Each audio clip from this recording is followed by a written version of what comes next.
I'm lucky if I hit anything, to be honest. Oh, cut! Are you blind, man?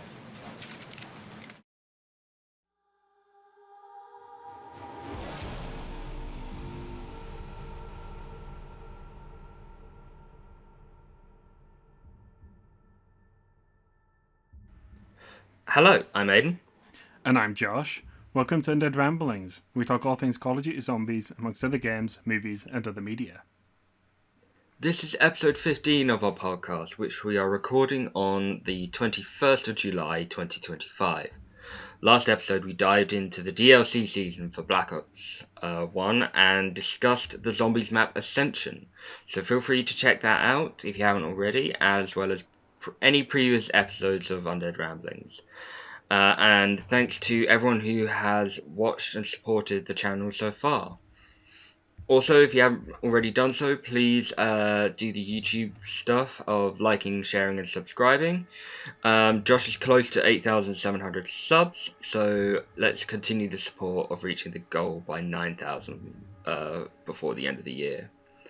And I'll hand over for Josh for any channel updates and the gaming news. Alright, so we don't have any major channel updates this week. Again, just continuing on with the soundtrack uploads. I did mean to upload one last week. Yeah, last week. But I never got around to actually doing that, so I am missing one this week, but I'll be continuing as normal this week. Beyond that, we're also going to be trialing out weekly podcast episodes for, is it the next month or so we agreed on? I think so, yeah. Just see how it goes over the next month.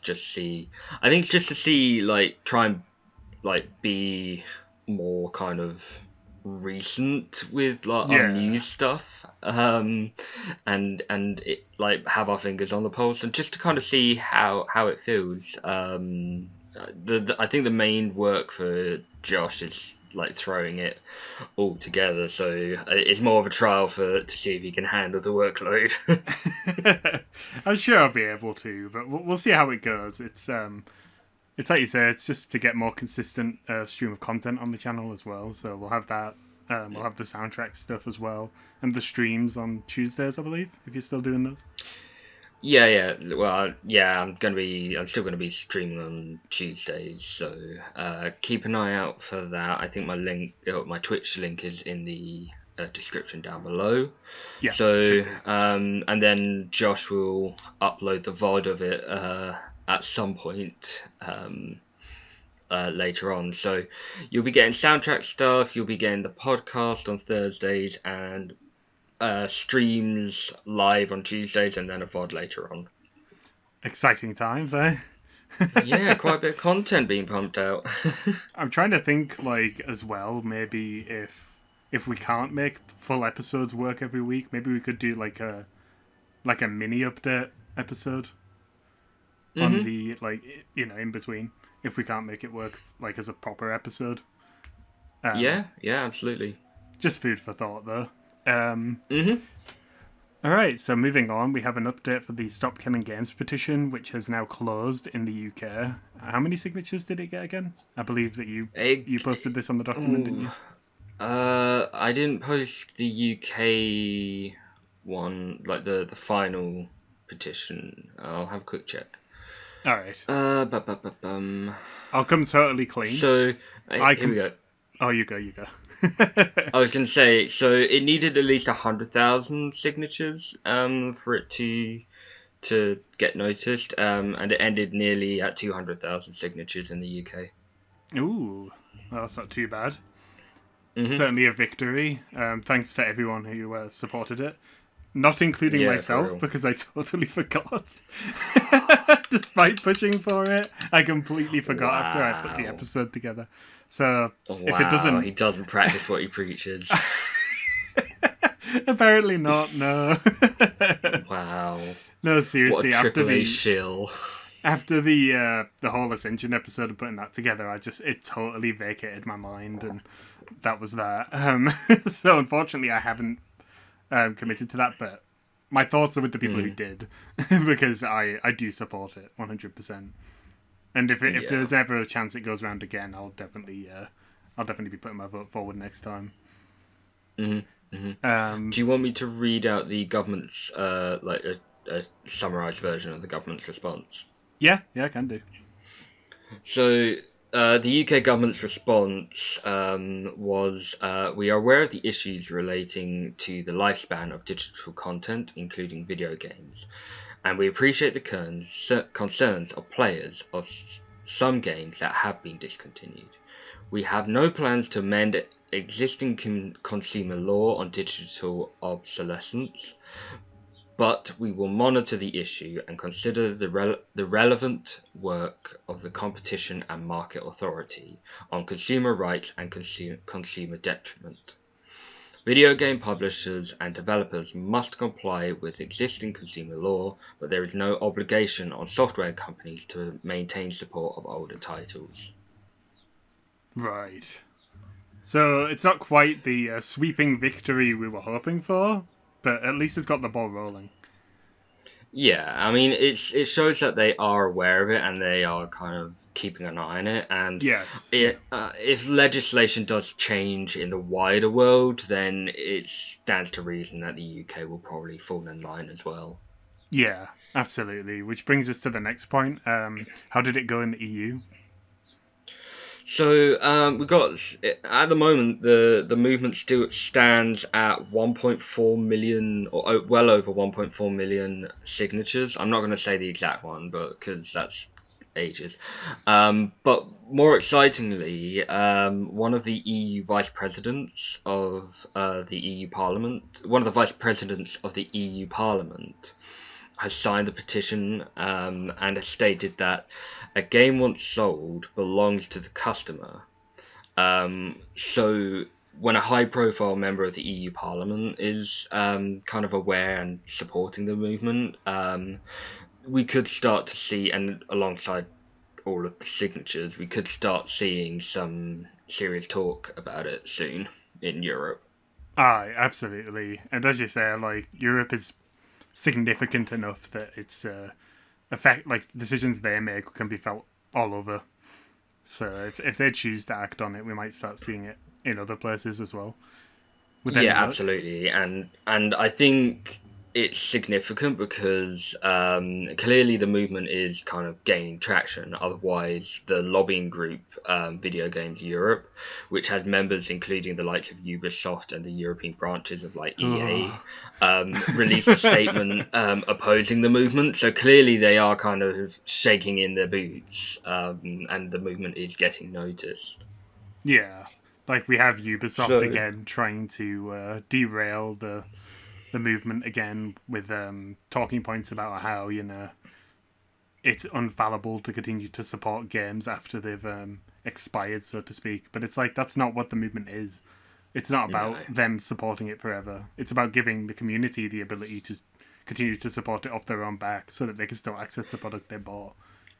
yeah, and Literally it's also the fact that these like digital like live service products, they don't have a kind of end date to them when consumers buy them. So Yeah, like, and I mean, like, consumers aren't even buying games now, they're practically renting these, like, the right to play these games. Like yeah. that's the problem, and the developers or publishers can just pull the plug at any minute.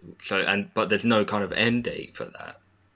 Exactly. Like, one thing I was actually thinking about today was, like, you know how pretty topical for this video, like, games like Black Ops 1 and that? I feel like if it wasn't for backwards compatibility on Xbox, the servers for Black Ops 1 would have been pulled by now. I'm surprised that the World at War servers are still up and running. Yeah, so am I. I honestly believe... Oh, go on. I was going to say, I think even the Call of Duty 3 servers might still be up, if memory serves. I'm not entirely sure. I've never tried Call of Duty 3, but at least for like World at War and Black Ops, I'm pretty confident in saying that I think it's because of like backwards compatibility programs like Xbox that force them to continue, supporting that element of it, which is always good. I mean, there can't be many resources going into it these days. I wouldn't have thought. Oh my god! What? the Call of Duty 2 servers are still up. Oh God, Jesus! I don't think we need to worry about World at War and Black Ops 1. Yeah, maybe not. I mean, like, I know it's Activision and that, and everyone likes to clown on them, but good on them. Like, seriously, for keeping these going as long as they have. If it were in Ubisoft hands, we would have lost these games by now. Absolutely. Yeah, I mean, the fact that, like, games, like, one of the real big turn-offs for me with online games is, like, a lot of these games have achievements to them. Oh, yeah. And tied to their online, like, aspect. And once a game's servers aren't supported and shut down eventually, like, there's next to no way of getting those achievements. 100%. Like, one thing they do on PlayStation that I quite like is they like categorize parts of the game for achievements. So, like, sometimes you'll get multiplayer as its own section, so you can get all the single player achievements and just ignore the multiplayer ones, and it makes you feel less like, you know, like you're missing stuff, which is pretty fun. I think they probably should incorporate a system like that on Xbox. That'd be pretty fun. Absolutely. Or at least like as a kind of means of good faith, like just unlock the achievements automatically for everyone. Yeah, that's true. When the game dies, I mean, we can't have boosted gamer score.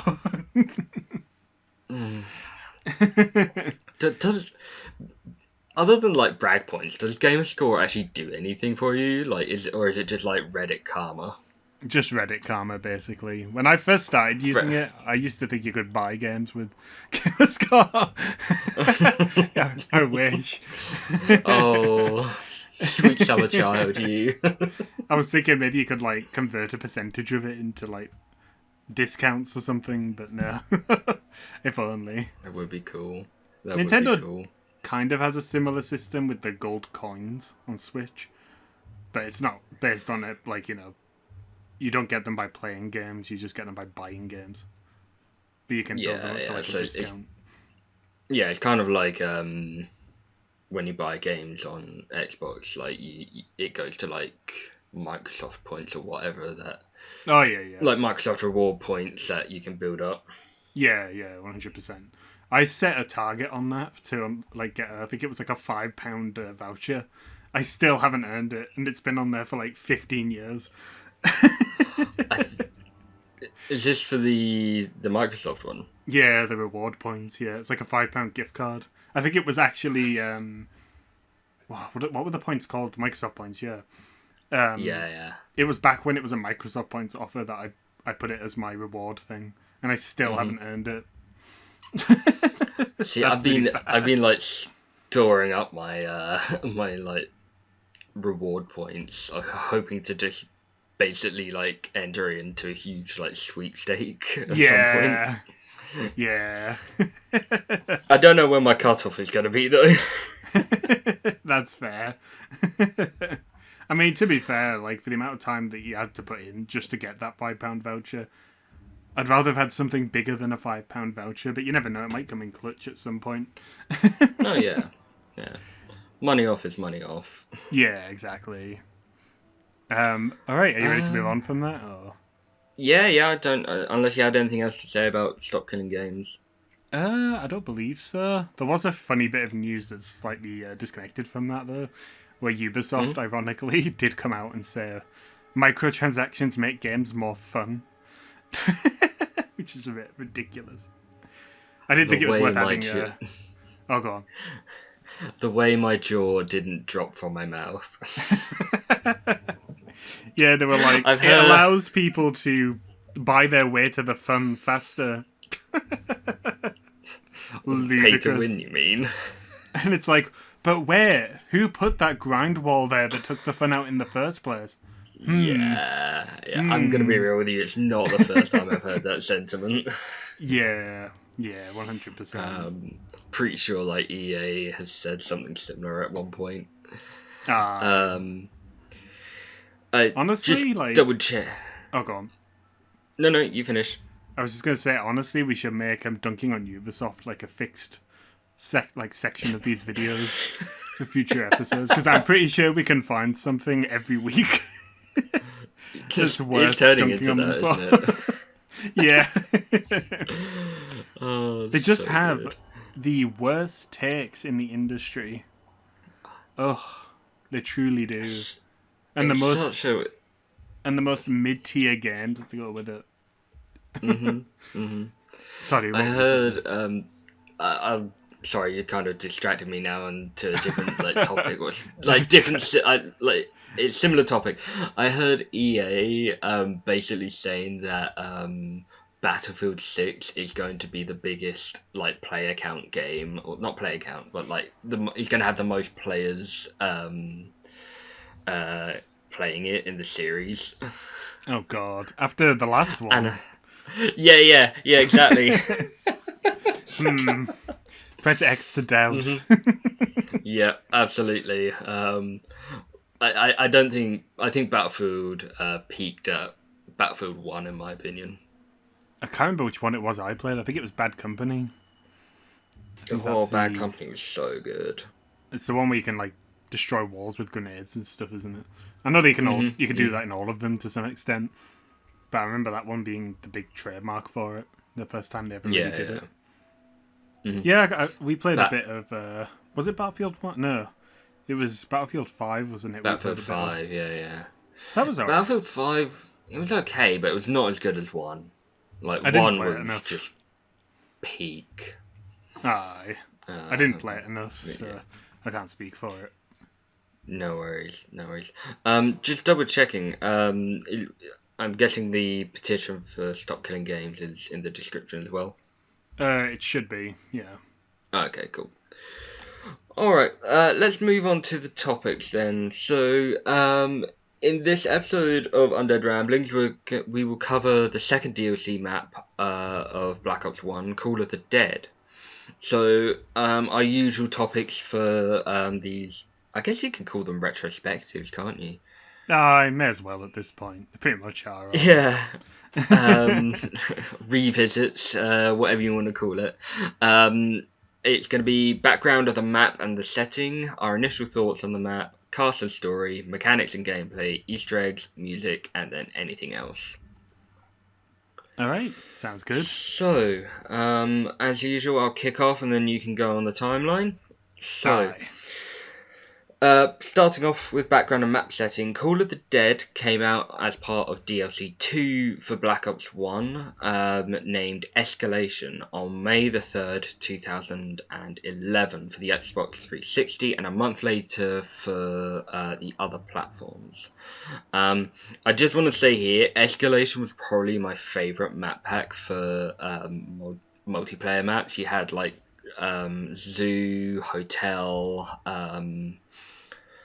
what was the other one? It was the one on the bridge with the rocket on it, and then there was the silo-looking one. Not silo-looking one, but it was the snowy one with the building in the middle, and the doors could go up and down.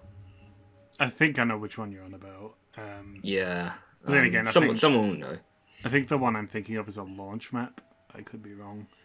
Did it get a remake? Maybe. I think pretty much most of them have had remakes over the years. That's totally fair. They're a remake factory these days, aren't they? Pretty much. With each Call of Duty nowadays, it's try and find the unique map. Exactly. We've got a DLC pack. All the maps are remakes except for one. What do we have? We had... here we go, I got it here. So we had Zoo, which is an absolute all-time classic. We had Convoy, which was that one that takes place over the road. Right. I think the road's destroyed and there's this big rocket on a truck. Hotel, again, that was a really good map. And then it's Stockpile that I'm thinking of, that one in the middle. I remember the names, so I assume I have played them at some point back when it came out. But I didn't play a whole lot of multiplayer. Never have, really, so I'm not too familiar with them. What was the Oh, sorry to hijack. I was just going to say, is Zoo the one that's in Cold War? It's an expansion of an old map, isn't it? I think so. In Outbreak? I think... Yes, at least yeah, I think you're right. At least elements of it are Right. made from that, like used in it. Right. Okay. Just making sure. What were you saying? Sorry. I, I was gonna ask. Like, I know I've asked this before, but I can't remember what your answer was. Like, what was the last Call of Duty that you like played multiplayer seriously on? It's a big ask. I think it was Black Ops 3. I don't care what Oh, anyone okay. says. I actually really enjoyed Black Ops 3's multiplayer. Yeah, no, it was peak. It I was think very, very good. my favorite multiplayer ever was COD 4. That was my Oh first yeah, one, that's so I've always had a lot of nostalgia for that one. yeah, I feel that's fair. like with every game since, it's gotten more and more competitive to the point where if you if you're just an entry level player at multiplayer, then you're just going to get your ass kicked every 5 seconds. So I just don't enjoy it anymore because I'm just not good at it. Yeah. I can't keep up with the skill ceiling that people are at these days. I'm bloody 30-year old. I don't have the patience to sit there and and farm multiplayer and bunny hop everywhere and Yeah. The I just reaction can't. times are going. Yeah, I just can't do it. Zombies has always been more my pace. Yeah, no, that's fair.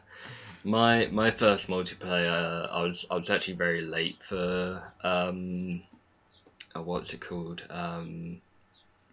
COD 4 and World at War. So my first multiplayer was the OG Modern Warfare 2. All right. Oh, what an absolute power fantasy that game was. I have played it, but I don't remember playing it a lot when it came out. I don't think, for some reason, I know I'm in the minority here. It didn't click for me. I didn't really enjoy Modern Warfare 2 all that much. I remember always being annoyed That's when I fair. played it, and I can't honestly tell you why. It's just been so long. Yeah, no, that's fair. Do you prefer like we're kind of going very off topic here, but I'll ask this and then we'll go back on.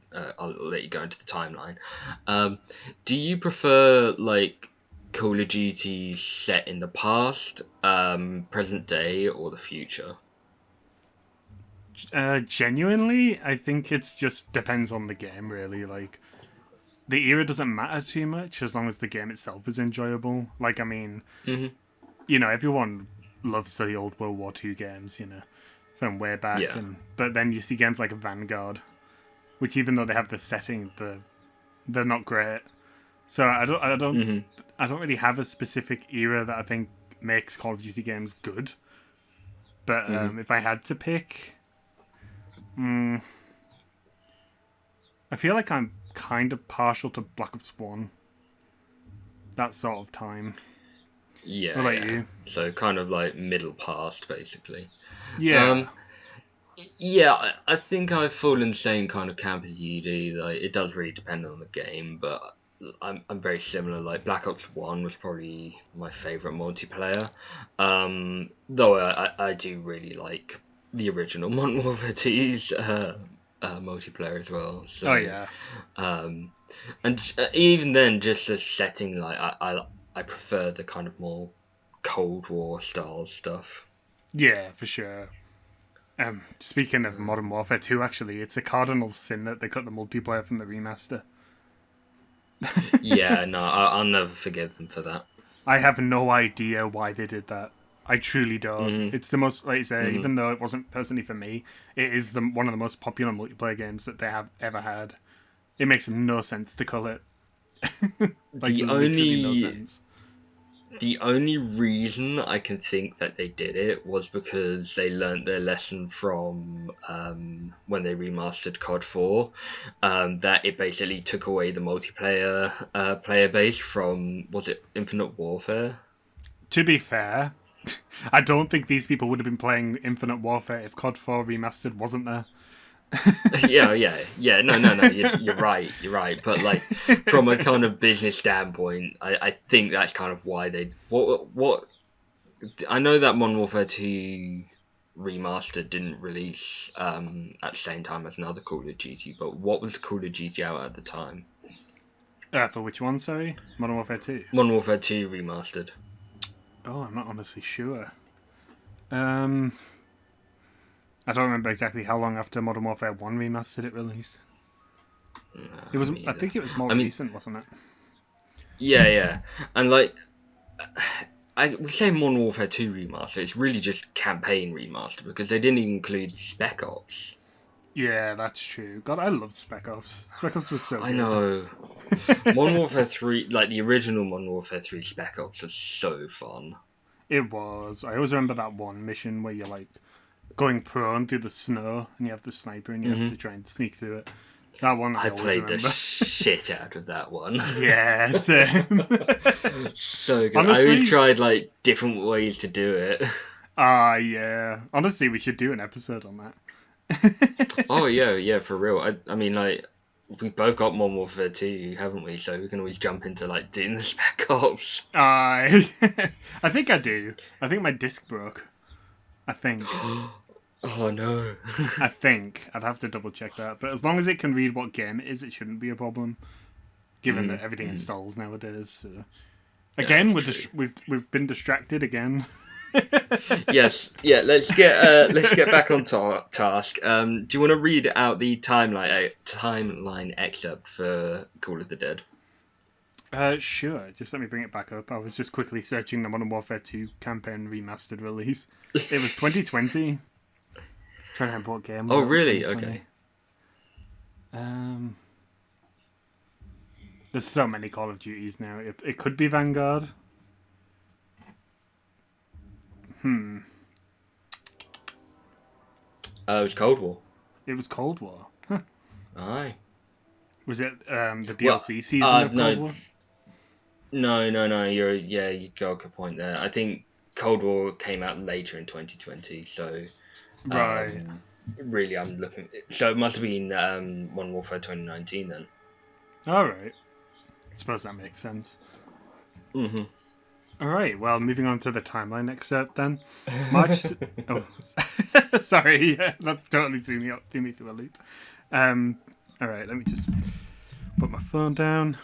All right. So March 17th, 2011. After entering the rift from Ascension, Ultimus arrives at the Siberian facility in 2011, where they find themselves trapped in a closet while George A. Romero films his latest project at the location. Samantha, in her pursuit of Ultimus, unleashes an undead outbreak. The film's stars start to fight the undead horde, ultimately recovering the Vril device for Richthofen. Ultimus teleports to Shangri-La in an effort to acquire the next artifact required to defeat Samantha, the Focusing Stone. So we'll be getting to that next time, won't we? Aye. So, Call of the Dead is set in an abandoned 935 facility in icy Siberia, the location of which is where the members of Ultimus first met, I believe. I believe you're right, yeah. Features two main areas, the lighthouse and the shipwreck, plus all of the areas in between. What's your favourite area to be in, or to train in, or just favourite area in general? From a purely gameplay standpoint, I think outside the lighthouse with the AK-74U, I think that's like the most solid pick I can think of. Though there's a lot of options in this map, to be honest. There's quite a few areas you can go, like the which is probably good considering you do end up having to run around quite a bit. Yeah, I assume that, as you say, like I'm assuming we're going to cover this as we get into the gameplay section, but there is a reason why you need to keep on the move throughout this map. So it's probably designed with the intention, like you say, of you having to move from zone to zone, which is a really cool feature of the map. What about you? Yeah, I mean, if George notwithstanding, probably same area as you. Spoilers. Maybe even at the bottom. I'm joking. I'm joking. You've already name dropped him. Christ. My other kind of, if I had like free reign, probably like the very bottom of the lighthouse. But my because of the nature of the map, my general kind of route is I go from zipline to zipline. Oh yeah. So I'll stay as long as I can at the ship zip line where the power is. Yeah. Go over to like take that down, go to spawn, and then run up to the lighthouse zip line. Yeah. And then hang there as long as I can, and then go all the way back to the ship. Aye. Honestly, that's a pretty solid strategy. Using the flipper thing to fling the zombies as well. It's pretty good. Yeah, for real. I could be misremembering this, but can you you can't use the rope ascender, can you, for this on Call of the Dead? You can't use the what? The rope ascender. You can't go both ways on the zip lines. No. It's literally just a one-way system. I think basically the way you use them is you just jump on them. yeah, I think you're right. Which is really cool because it makes it feel like you have the chance to screw it up in a panic. You know what I mean? So it's a really cool feature. Yeah. The primary, just kind of touching on the kind of look of the map, so primary colour palette is basically greys and whites, isn't it? I think this is easily the most kind of dull map we've, like, in terms of, like, colour palette, it's easily the dullest map we've got on the game. Yeah. Which, I mean, Black Ops is a very kind of grey game anyway, so true. this doesn't really help. I don't know. When we get to the end of this DLC season, we might have one that's even more grey than this one. Oh yeah, that's very true. It's very, very true. I found, so again on the Call of Duty Wiki, there was a development section. So I found the reason why it appears as one of the locations hinted on the notice board in Deriz. So it's not a spoiler for Tag der Toten.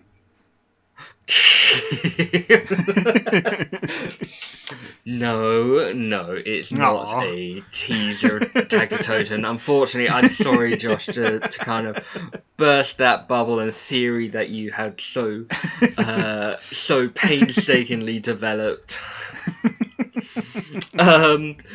No, it apparently, according to the developers, it initially began as a conceptualized map. Don't know if it's zombies or multiplayer, for the unreleased DLC 4 for World at War. And it was apparently meant to be set on the White Cliffs of Dover. Oh. So, yeah. At some point, a tropical setting was considered as well. That was possibly expanded on and developed into Shangri-La. So, it's nice to see that there's, like, where the roots of these maps kind of come from. But I had no idea until I read it yesterday that it was basically thought of way back in World at War. Yeah, that is crazy. Like, especially like how different it would have been if it had been where on the White Cliffs of Dover, like it says there.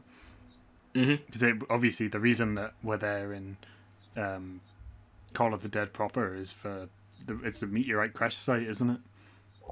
Yeah. So the it's entire near the reason, Tunguska River or something like that. Yeah, exactly. So our entire reason for being there would be different. The map itself would be completely different.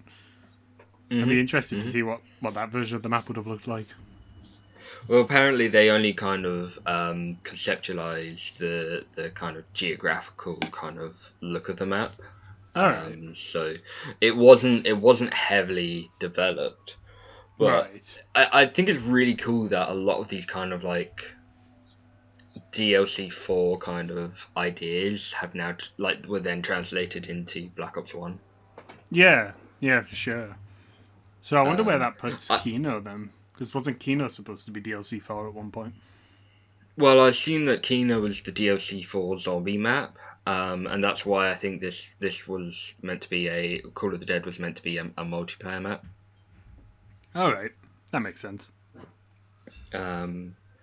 Mind you, though, that would be a really cool link to one of the teleporter signs in Deriz, being as they pointed to England. Oh yeah, that's true. Have we been to all the other locations? Well, we would have been to France, but we'll get to that soon. Well, we did go to France eventually. Yeah, but yeah, no, it would have been France. It would have been England. What was the last location? Germany. So which we were already at. So, well, that could be the Kino location. So it's not like far from the truth. True. It's always like interesting hearing stuff like this because I don't know where they picked up this information from because I've never heard of this one. But that's really cool No, to no. think about. Yeah, I mean, as I said, it's on the Call of Duty wiki, so do take that with a grain of salt. I don't have any kind of other sources on that. Oh, But I don't have any reason not to kind of believe it either. true. It would be a weird thing to make a joke about, wouldn't it? I know we kind of like it's obvious. Like we have spoken about George Romero already, so Yeah. These next bits, I know it's spoilers, but like it's part of the development. So another thing I found out that Treyarch leadership was hesitant about including George in the map, but they changed their minds to positive reaction due to positive reaction from playtesters. I can kind of see where they were probably coming from about being hesitant at like having the George element in the map because Yeah. it's a vast departure from the standard gameplay that we have come to know and love up to Oh, this yeah. point. Yeah, for sure. He certainly keeps you on the move, doesn't he? I think... I'll get into it in gameplay. What we said. Okay, sure. And I don't know if you knew this, but apparently George didn't do any voice work. Like the real life George Romero didn't do any voice or motion capture work or for the map. Only his likeness was used. He wanted to do really? more, but he just didn't have the time. Wow. I honestly always thought the Yeah, voice was his, but then again, I've never heard him speak, so I couldn't speak yeah, to be able no, to disapprove that. no. I don't know if it's the case in the intro and outro cutscenes. I'm assuming not. That it's not him. But yeah, no, I thought it was really that surprised me when I read it. Yeah, for sure. And I looked looked on the wiki and then in various other places, and they all confirmed that it's an unknown actor who voiced him. Oh, right. That's pretty interesting, honestly. I honestly didn't consider that at all. I know, right? Yeah. Like I say, I feel bad for the guy who has done it and he's gone uncredited for so long. I mean, you get that so often in games, don't you? Like, where voice actor always go uncredited. True, but he's such a major role for this map. He has he's in the intro cutscene. He's in the game like currently, and he's in the outro, but they didn't bother to credit him. Am I right? I must be right in thinking that like, I don't think the Zombies cast are officially credited. Like, actually appear in the like the Ultimate characters actually appear in the credits, do they? Of Black Ops 1? I think they might do in the more recent ones like Black Ops 4, Black Ops 3, but I don't know about the earlier ones. I'm not too sure about. Yeah, But it was kind of rare, like at least initially, for DLCs to get the like IMDb treatment. They normally wouldn't bother. It would just be the base game, and that would be it.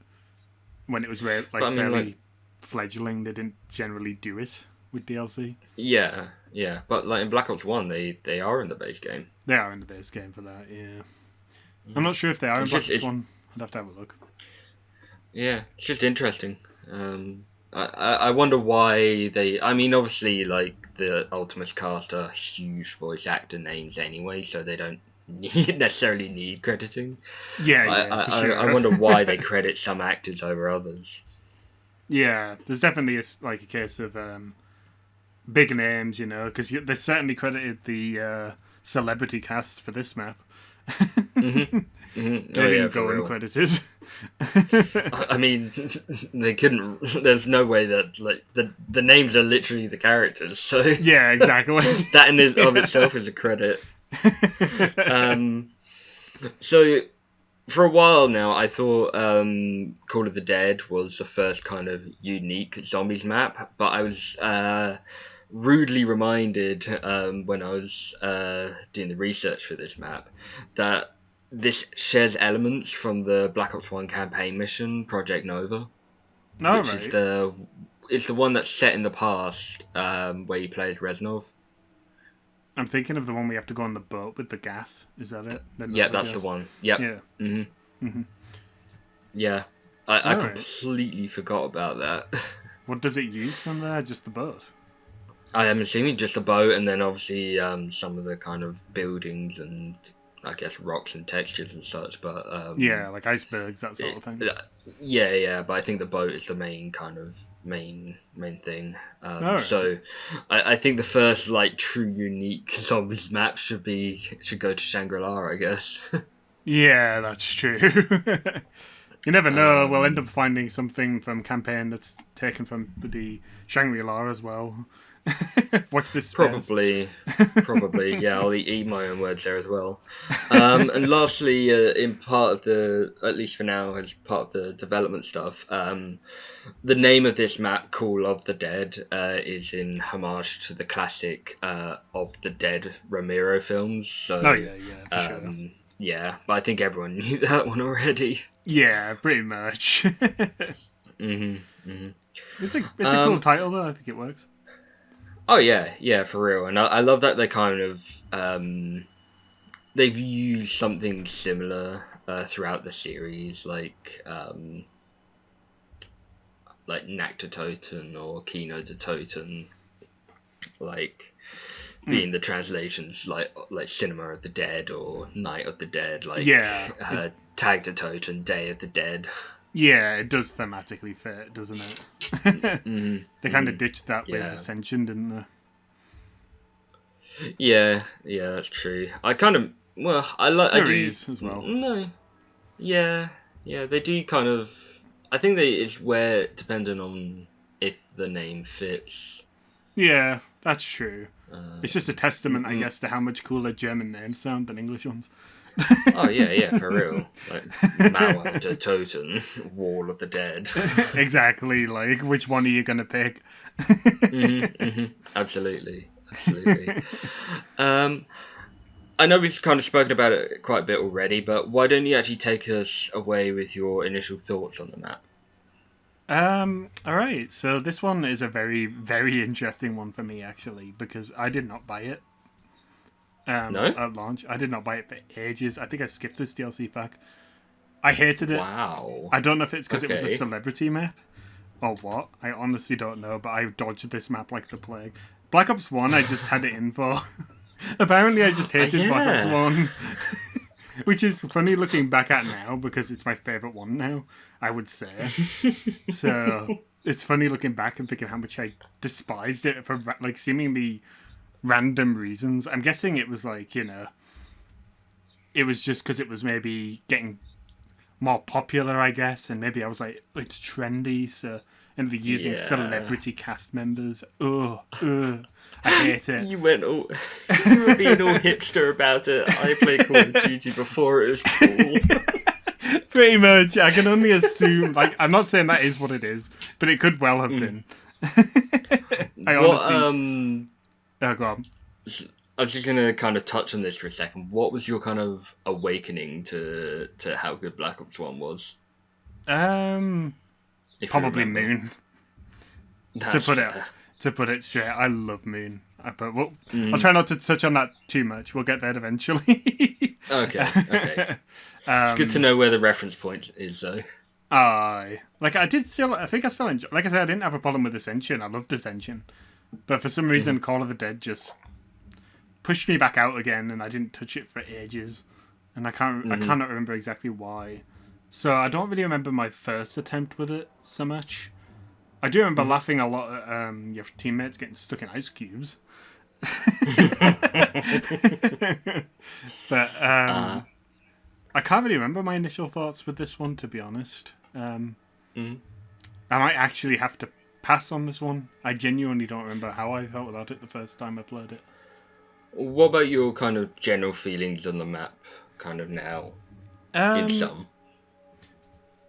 I think it's a solid map. It's not my favourite, but I absolutely adore the atmosphere. It is by far the creepiest map in Black Ops for me. No doubt. The atmosphere is like 0 to none on this one. Especially with, as we alluded to in the previous episode, the underscore that they created for this map is absolutely top notch. And honestly, I could not gush about that enough. But we'll save that for the music section. It's just so good. It's got this like eerie, like it almost makes you think of like the Thing kind of like atmosphere that it gives off. I really like it. the kind of, I've never seen them, but I get the general kind of vibe of them, kind of like the classic Romero films. Really, that it kind of strikes the same chord. Yeah, for sure. I just love the locale and everything, like the isolation of it. The thought of being like, I can't imagine a worse situation to be stuck in.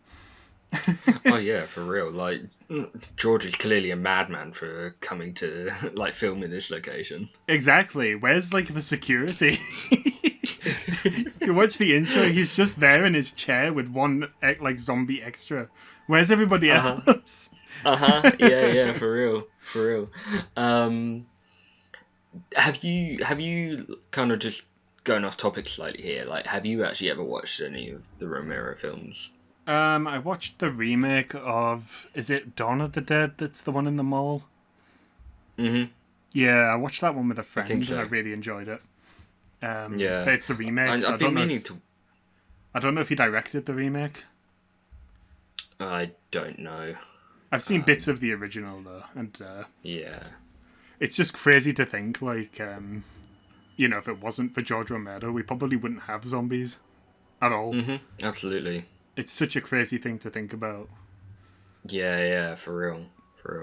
I've been meaning to watch them at some point, just because they're so iconic. Yeah, for sure.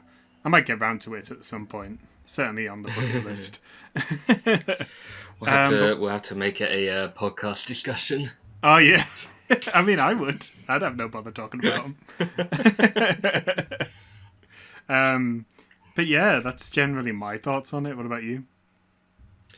Well, so Call of the Dead was actually the first DLC I bought for Black Ops 1, and for my first Call of Duty DLC in general, but I bought it because all of my friends were saying, like, it's a celebrity cast, it's got Michael Rooker from The Walking Dead, and, like, George Romero in it, and I was like, okay, I'll cave to... What? Is that how long The Walking Dead has been going on for? 2010. 2010 it came out. Jesus, I didn't think it was that old. Yeah, I didn't think he was in that at that point. Oh God. No, he was in Series 1, which came out in 2010. Right. Jesus. Yep. Okay. Yeah. How them liver spots feeling? Yeah, 100%. And so like my initial impressions of the map. So like I came off the back of Kino, I guess, which was like my first main kind of zombies experience, and 5, obviously. So I didn't come into this map with any kind of expectations, and it's been so long now. Like and probably none of the kind of, I don't want to use the word prejudices that you had, but for lack of better word, prejudices. Like I never kind of like saw this map as a departure from like traditional zombies, because I didn't know what traditional zombies was necessarily. Yeah. But I remember really enjoying it. I remember kind of just walking up to George on my first kind of playthrough and just getting absolutely clobbered. I died before round 2. To be fair, he's got that double slap energy in this map. Oh yeah, for real, when he hits like a truck. So yeah, and I mean, I like you, I really enjoy the atmosphere of the map. It's probably got one of the best atmospheres in this game. Yeah, I would agree. And like yourself, it's not my favourite, and I hate to say it, that's largely because of George that it's not my favourite map. Yeah. Not to kind of speak ill of the dead, so to speak, but yeah. I like to kind of, I wish I could just happily like stay at the bottom of the lighthouse or inside the lighthouse and just train away. Yeah, for sure. So there is that element of like while he is cool, he is a bit of a nuisance as well. Ah, that's true. That's okay. You can wash your hands with it because apparently he had nothing to do with it but his likeness. So there you go. That's fair. You can wipe That's your fair. hands of it. I don't think I did the Easter egg until after I got Ascension. Right. And that was just before Shang came out as well. So, and I remember me and a friend. Well, I'll talk about this a bit more later on, actually, when we cover Easter eggs. But Right. yeah. So, but I mean, like for me, it was a very solid first DLC. Though when I bought Ascension, I was like, oh, I should have bought this first. Oh yeah. Yeah, Ascension's class. You have kind of like awoken a bit of a memory there, actually, because I do remember after Shangri-La came out, I think it was only because you needed the golden rod that I had to go back and buy Call of the Dead. I don't think I did it willingly. I think I got forced. My hand was forced by needing the golden rod, because I'm sure the first time I played it, everyone else. Easter egg. Yeah, I remember doing it with 2 people. But obviously that's not 2 people, sorry, on solo. But that only gets you standing. So I was like, oh, I've got it, I've done it. Okay, we can go and do the moon now or whatever. And then I was like, oh no, you can't, because you don't get it for doing solo. So I had to go back and do it again with my group of friends. Yeah. Yeah. It's a bit of a funny one, isn't it? Yeah, for sure. I'm glad we don't have 4-player caps anymore, I've got to say. I mean, Call of the Dead wasn't even 4-player caps. But, I mean, we'll get to that later on. No, but they still required you to have 4 players to do the whole, shebang. Yeah, for real. Do you wanna take us into cast and story? Yeah, sure. So this is the first map, as we've already mentioned, to have celebrity cast, which would become a bit of a tradition in the future games. I'm saying that. Does Black Ops 2 have a celebrity cast? Yeah, it does. Yeah, Mob of the Dead. Yeah. For some reason, I blanked it out. I went straight to the transit maps. So yeah, for the next couple of games, yes, we do get celebrity casts. So yeah, for this one we have I don't know how to pronounce her last name. Can you take this one for me? Sure. So we have Sarah Michelle Gellar, Robert Englund, Danny Trejo, and Michael Rooker, who are all voiced by their real life counterparts. So no Georgia situation here. They actually all voice their characters respectively, which is pretty cool. Yeah, when I wrote that, I guess I kind of meant it in that, like, in later celebrity maps, they, like, you got Nero in Shadows of Evil, voiced by I just like that. Goldblum, that's where you first went. I clocked it as soon as you said celebrity cast. I knew where you were going. We'll get there, but Jeff Goldblum's a bit of an inside joke between Josh and me. So, yeah. Whereas these characters are actually, like, Sarah Michelle Gellar actually plays Sarah Michelle Gellar. Yeah, exactly. Yeah, like you corrected before, they play themselves as the characters. They're on like as we said before, they're on like a film set, aren't they? So it's supposed to be a film, but then it isn't. Yeah, it's very meta. Yeah, exactly. Is this like the furthest forward map time wise in Black Ops 1? It's like 2011, is it? Yeah. Yeah. Yeah. Up to this is the most quote unquote modern map up to this point. Yeah, for sure. Unless you want to add anything to that. No. Alright, so moving on from that then. The celebrities are featured in here due to famous roles in other films, such as Buffy the Vampire Slayer for Sarah. Robert Englund is known for playing... oh god, what's his name again? I'm drawing a blank. The document. in skimming document. it. I'm skimming it. Freddy Krueger. The there nightmare. Yeah. I was gonna say I'm thinking of the movie, and I'm just thinking like I can think of the movie's name, but I can't think of his. Yeah. I'm getting old. Give you a break. Yeah, Danny Trejo is famous for his role in Machete, which I've actually never seen all the way through, but I have seen bits and pieces of it. And obviously, we know Michael Rooker for playing Mel Dixon in The Walking Dead.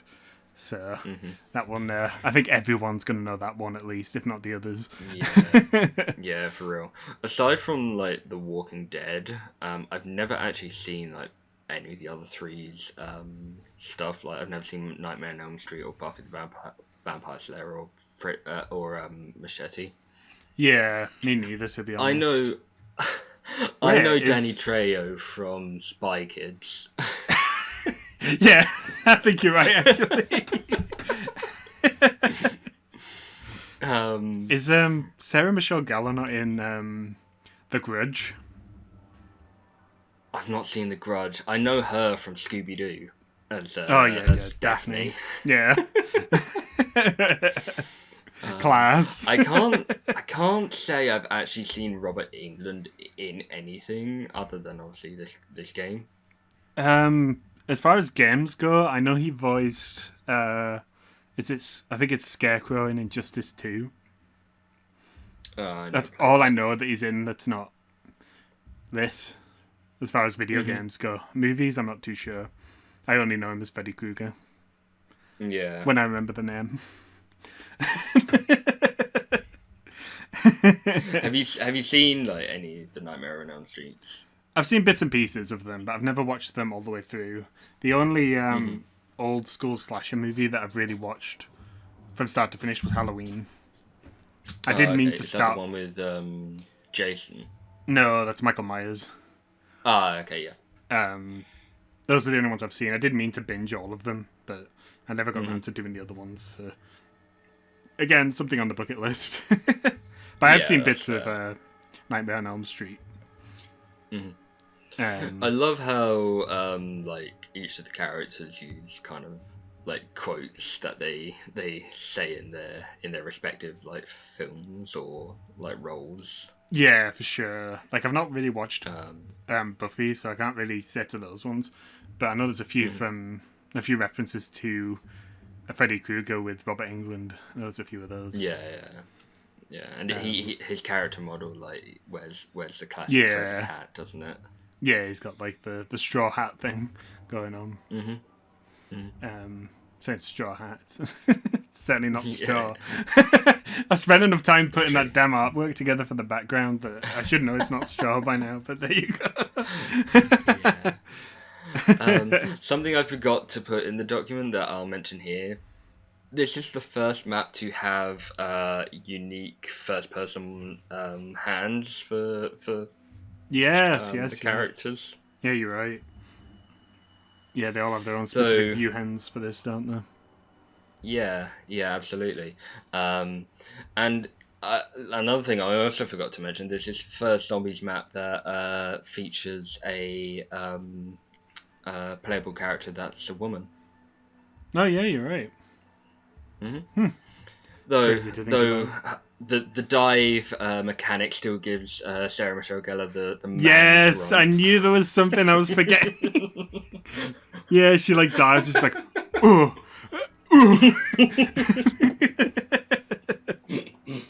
It's brilliant. Oh, it's so funny.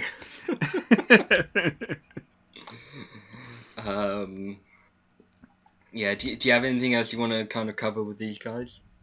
We did miss George Romero, but I think we also kind of touched on it before, didn't we? With like Dawn of the Dead, the Dead films. I was talking about the actual kind of like the proper cast themselves. Yeah, but I mean, like obviously George Romero, being the father of zombies that he is a boss zombie in the map. Yeah, like I know we kind of mentioned about his films and such, but we haven't actually really kind of discussed what his role in the map is. It begins with this hilarious cutscene where this zombie carries him away, and he's like, I don't know if he's actually like in real life, if he was like extremely tall, but he's portrayed as being extremely tall in this game. No, it's just that they're just too lazy to scale him down. Is that actually true? Yeah. They couldn't even patch it to scale him down. Nope. That's crazy.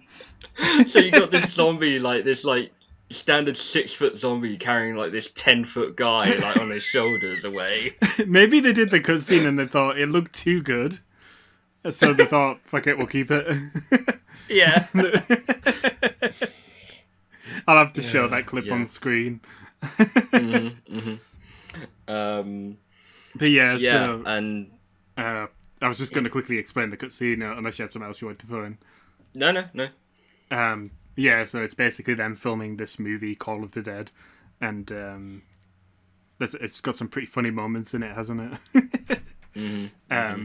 But it ultimately ends with the actual zombies showing up, and we pretty much get thrust into it after George gets carried away, and then he comes back as a zombie boss, doesn't he, for the remainder of the match. I won't go into the gameplay stuff. We'll say that to the next section. I was just say, like, I was hesitant to kind of call George the first kind of boss zombie in zombies, but because we kind of had the Pentagon Thief before him, but I guess he's the first kind of major boss that we've had. Yeah, for sure.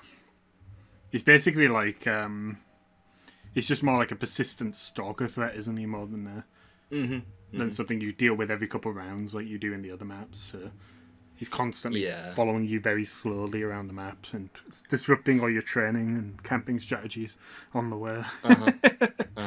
I suppose that kind of like fits with the whole kind of like classic horror element this map is trying to kind of homage to. Like you got this kind of like almost slasher enemy kind of slasher kind of character kind of constantly following you around trying to kill you.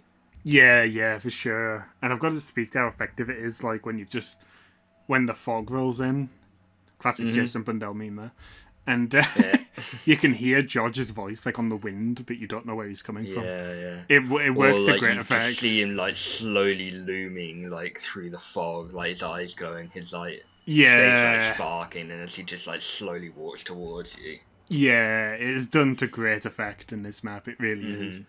It's just a shame that in game he comes off more annoying than an actual threat that I think they're meant for. But I do like his inclusion in this. I think it's good. Yeah, I think they kind of he would have probably been better, kind of like what they did with kind of heavy boss enemies later on, like the Panzer Soldat or the Magua, where he only comes up like every other like few rounds. Yeah, like how he goes in the water. It'd be pretty cool if he just came out of the water for like every 5 rounds or so for a little bit and then went back. Yeah. Or like he was just there until you like beat him and then he wouldn't come back for another few rounds. He does do that though, doesn't he? If you do enough damage, he goes away for like 3 rounds. It's only a full round. Only 1 round, really? Yeah. One full round. So it can feel like... I think it's like... So if you defeat him at like the start of a round, and he goes into the water, you'd have to finish that round, and then a full round after that, and then he comes in at the start of the next round. Right. At that point, just get the VR11. Yep, exactly. Oh, go on. Are you wanting to cover the next? No. I was going to say, like, did you have anything else to say, George, for the minute? Not that I can think of now. I think that's pretty much covered it. Okay. Well, I mean, the other kind of cast of characters we got in this map are our Ultimus characters, Richtof and Dempsey, Takeo and Nikolai. Though we don't actually see them because they are trapped in a closet, but they play a major part of the map's Easter egg. Yeah, the entire Easter egg basically revolves around them, doesn't it? You have to get them out of this closet, but like you say, we'll get into that a bit later. Yeah, for real. But this brings some of the funniest dialogue in franchise history. It's always cancelable. Council. Good grief. I can't say it. Cancelable. That's the word. Dialogue going. It really is, yeah. They've got some things to say in this map that wouldn't fly nowadays. No. But we'll get on to. Oh, go on. I was just going to say, I'm not sure if you're wanting to go into the dialogue now, or if you want to save that for another section. We'll save it for when we actually go into the Easter egg. Okay. Just kind of like going on to. I know you kind of already mentioned about the opening cutscene, but I've mentioned this in the mechanics and gameplay, but I'll mention it here instead. This was the first map to have an outro cutscene as well. So both an intro and an outro cutscene. Both CGI, which was really pleasant as well. Yeah, especially for that early. I love the intro cutscene of this map. So do I. It's comedy gold.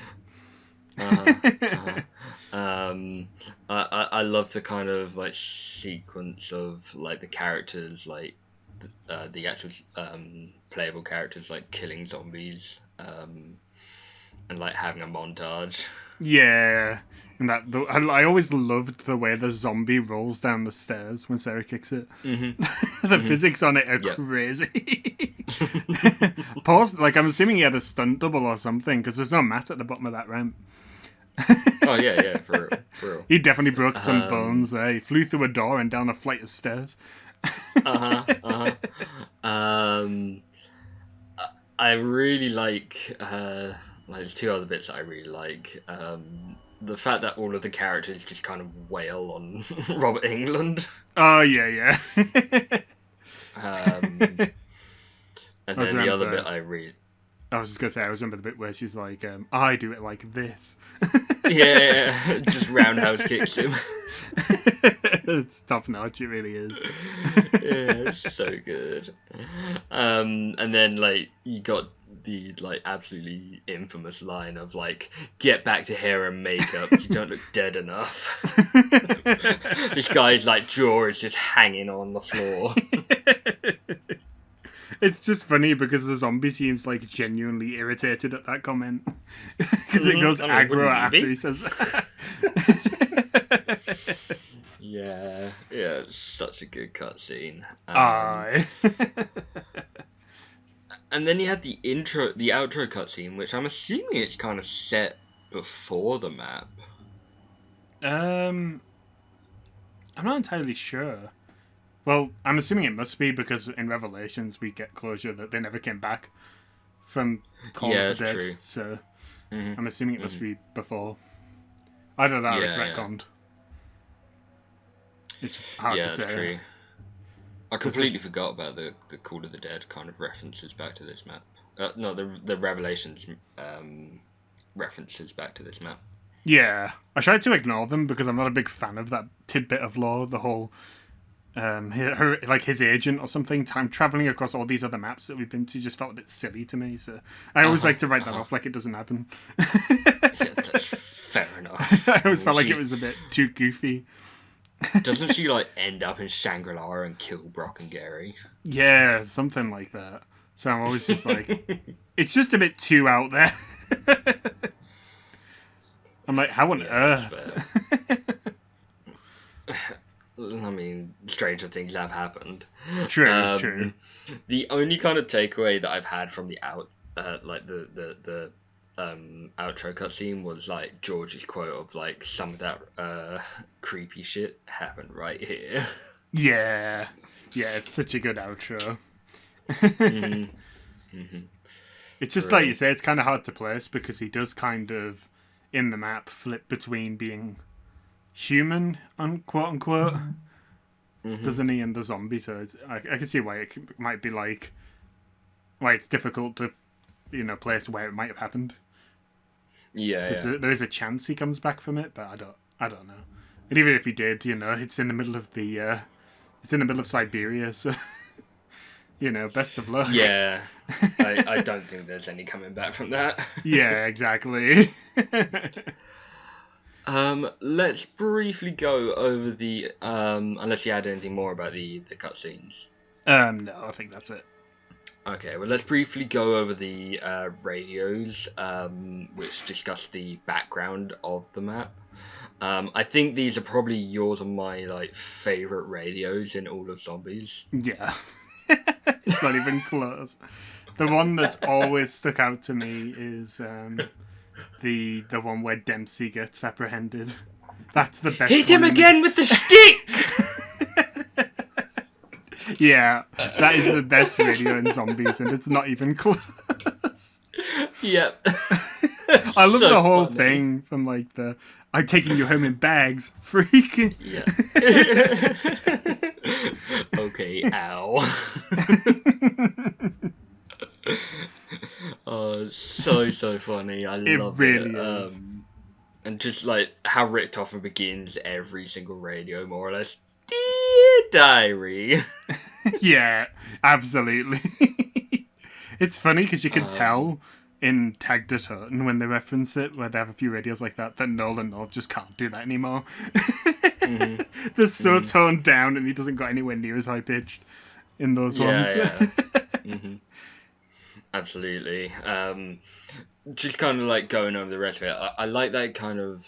I've always kind of been hit or miss on my feelings on that this was the location that Ultimus met. I don't know. It just felt like such an out of kind of outside area kind of. Yeah. I don't know. With it being Tunguska, though, I suppose it makes sense. Yeah, that's true. That's true. But it's also this place is also where Richtofen experiments on Samantha while he's meant to be looking after her. While yeah. Maxis and Sophia are mucking around at Kino. Yeah, sure. And I think this is where, if memory serves, in the radios, he finds out that Maxis isn't going to mass produce the Wunderwaffe, so this is kind of where he starts making the plans to betray them and get the whole kind of zombie storyline rolling. Yeah, I think you're right.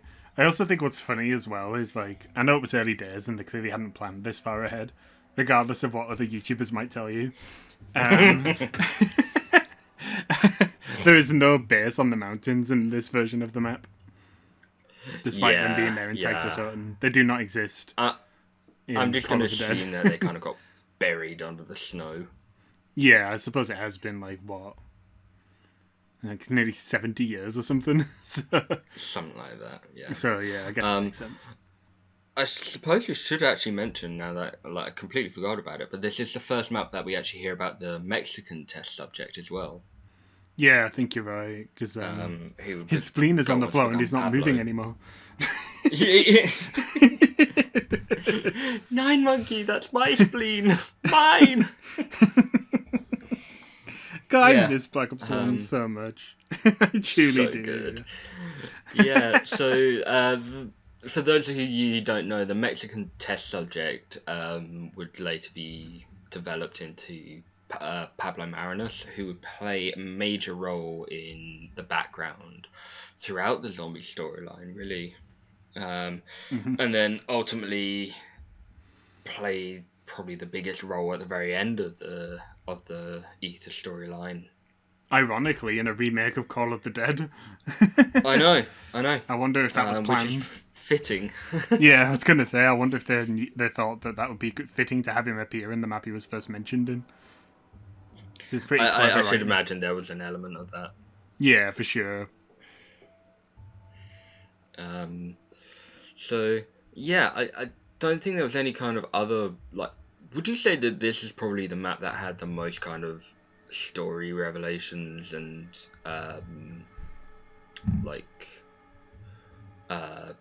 new story elements that we hadn't heard before? I know that we had, radios in other ones, but probably this is the most detailed story stuff that we've got since. Yeah, for sure. Yeah, I would totally agree. There's definitely build up a lot more information for stuff pertaining to, the earlier maps. It feels like it's more part of the larger story than like Ascension was. Ascension was more self-contained with its story and the whole, Casimir mechanism and all that. But this one builds on what we already knew about these characters and why they're here, what's happened to them. So yeah, I'd say this one adds a lot more to the table than Ascension did, and Kino. Kino again is more about like the brainwashing, isn't it? Trying to control the zombies again more than the actual backstory of the characters and what led them to end up there. Yeah. And other than the kind of bios, we didn't have any actual background information on the Ultimus cast up until this point. Apart from the Terry's bios, that was like the only thing we had. That's what I'm kind of saying. I mean, I know we got like radios about like Richtofen or Edward in the Dries ones, but we never got any kind of background information on like how Dempsey or Nikolai or Takeo kind of all got into like all got captured by Richtofen and such. Yeah, for sure.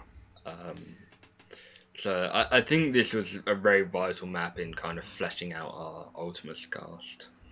Yeah, I agree. I love that Richtofen calls Takeo subject N3WB or in leech speak. Typical, eh? I was just gonna quickly segue there and say about like how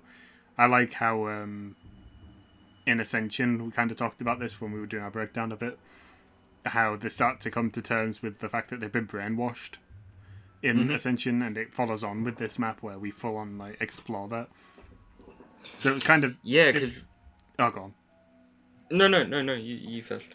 I was going to say it felt like with Ascension and some of the threads that went on with that is where we finally started to get a bit of a direction going with the story. The story was less about what happened before we got there, and now it's what are we doing next.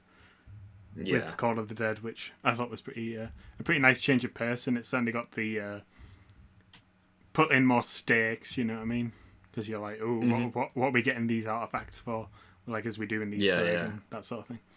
Yeah, this is where I got really engaged with it. I think it was like, well, Shangri-La, I guess for me, more so than this one.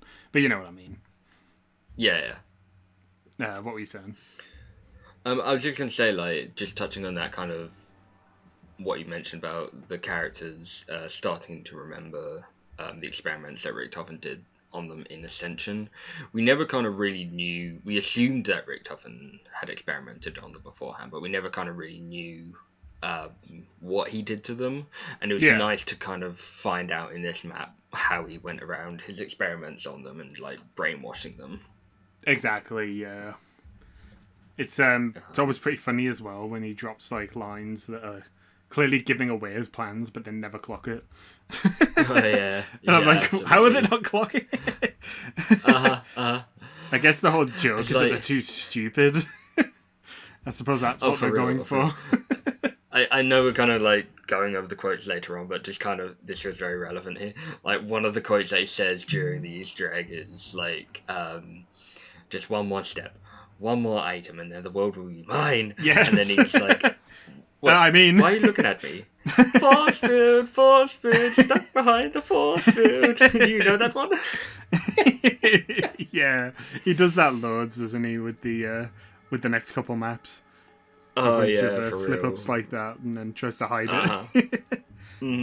I think they do clock it. I think because Dempsey talks about it sometimes. I think it's with Takia specifically. He talks about it. Yeah, how there's like what's he up to? This, that, the other. But they're kind of like. I don't know if it's so much apathy as it is, what can we really do about it? Because he's the one taking them everywhere. Like they're stuck in a closet in 2011, so what can you really do without him at that point, you know what I mean? Yeah, they kind of have to be go along with the ride. Exactly, yeah, so I don't envy the situation. Do you have anything else you want to discuss on the background stuff? No, I think that's it, really. Okay, let's move on to mechanics and gameplay then. I'll kick us off here if you want. Yeah, sure. So, we've already mentioned this was the first map to have a intro and an outro cutscene. This is traditional zombies fare of like firsts in each new map. It's the first map to feature an all-star cast. We've already spoken a bit about George as a zombie boss in this, but we never actually I don't think we've actually discussed how he plays in the game. So if you want to kind of go over that. I did very briefly, like calling him like a slow-paced stalker enemy that basically follows you around the map so that you can't stay in any one place for too long. Yeah. There is a part of it we didn't touch on though, and that is if you aggro him, which causes him to start running and chasing the nearest player. And many a trolls were done with that mechanic, I can assure you. Not by me, of course, but every random match is someone shooting George every 5 seconds. This might be the worst map on Black Ops to play with randoms. Yeah, they just shoot George over and over and over again. And I don't think we kind of explain why that's like a real issue, because it's not the fact that George kind of comes after the players. Like, people will shoot George even if he's just in the water where he cools off. Yeah. And that's because he lets out a map-wide kind of roar that kind of stuns the players for and causes their movement to go slow and like their vision to go fuzzy. It's basically grief. Kind of like, before we had grief. That's pretty much what it is, isn't it? Yeah, for real. So it is really annoying when you're kind of like trying to set up stuff or do things, and then this player is just like walking George around in the water, knifing him, making him roar. I just never understood the point of it, because it can't be fun for you either. I mean, I get it if you're doing it with friends and you're deliberately doing it to get a reaction out of them on the mic, but doing it in random lobbies without voice chat, I'll never understand. I just think that's totally pointless. It's so loud as well. Yeah, and like you say, it's map-wide, so regardless of how far you are from him, you cannot avoid this. It's going to keep locking you in place while zombies clobber you. And it also makes them turn into super sprinters, which is the first rendition of these, I believe, since Verrucht. Since Verrucht, yeah. Yeah. Yep. So you also get zombies that run 3 times faster to boot, on top of being slowed down. And the other variant that he also brings in when he gets into his rage mode is when he does a jump and slam attack with his stage light. Oh yeah. And this is the first time that we get electric variant zombies. Yes, yeah, you do, yeah. I totally forgot about them, I'll be honest. They're annoying enough when they hit you because they really do stun you. Yeah, 100%. Honestly, I totally forgot they existed, but I'm glad you mentioned them. And there's one other small detail we've skimmed over, and this is probably the most annoying one for me personally. When you do get hit by George, he has the gall to also scream if he hits you. So if you happen to just catch him on the way past and have him swing at you and take the hit, then he's going to slow you down again. On top of it's like, you hit me. Why am I being punished for that? And that is the reason why it's so dangerous to just stay in one place, and you have to be on the move all the time, because you're damned if you do, you're damned if you don't. Exactly. Yeah. There's really no way to I've never seen any glitches involving him really, outside the map glitches. But I wish there was a way to get him locked on something so you could just play it to your heart's content without him there. Yeah, for real. There is a way to kind of get rid of him though, temporarily, as we already said.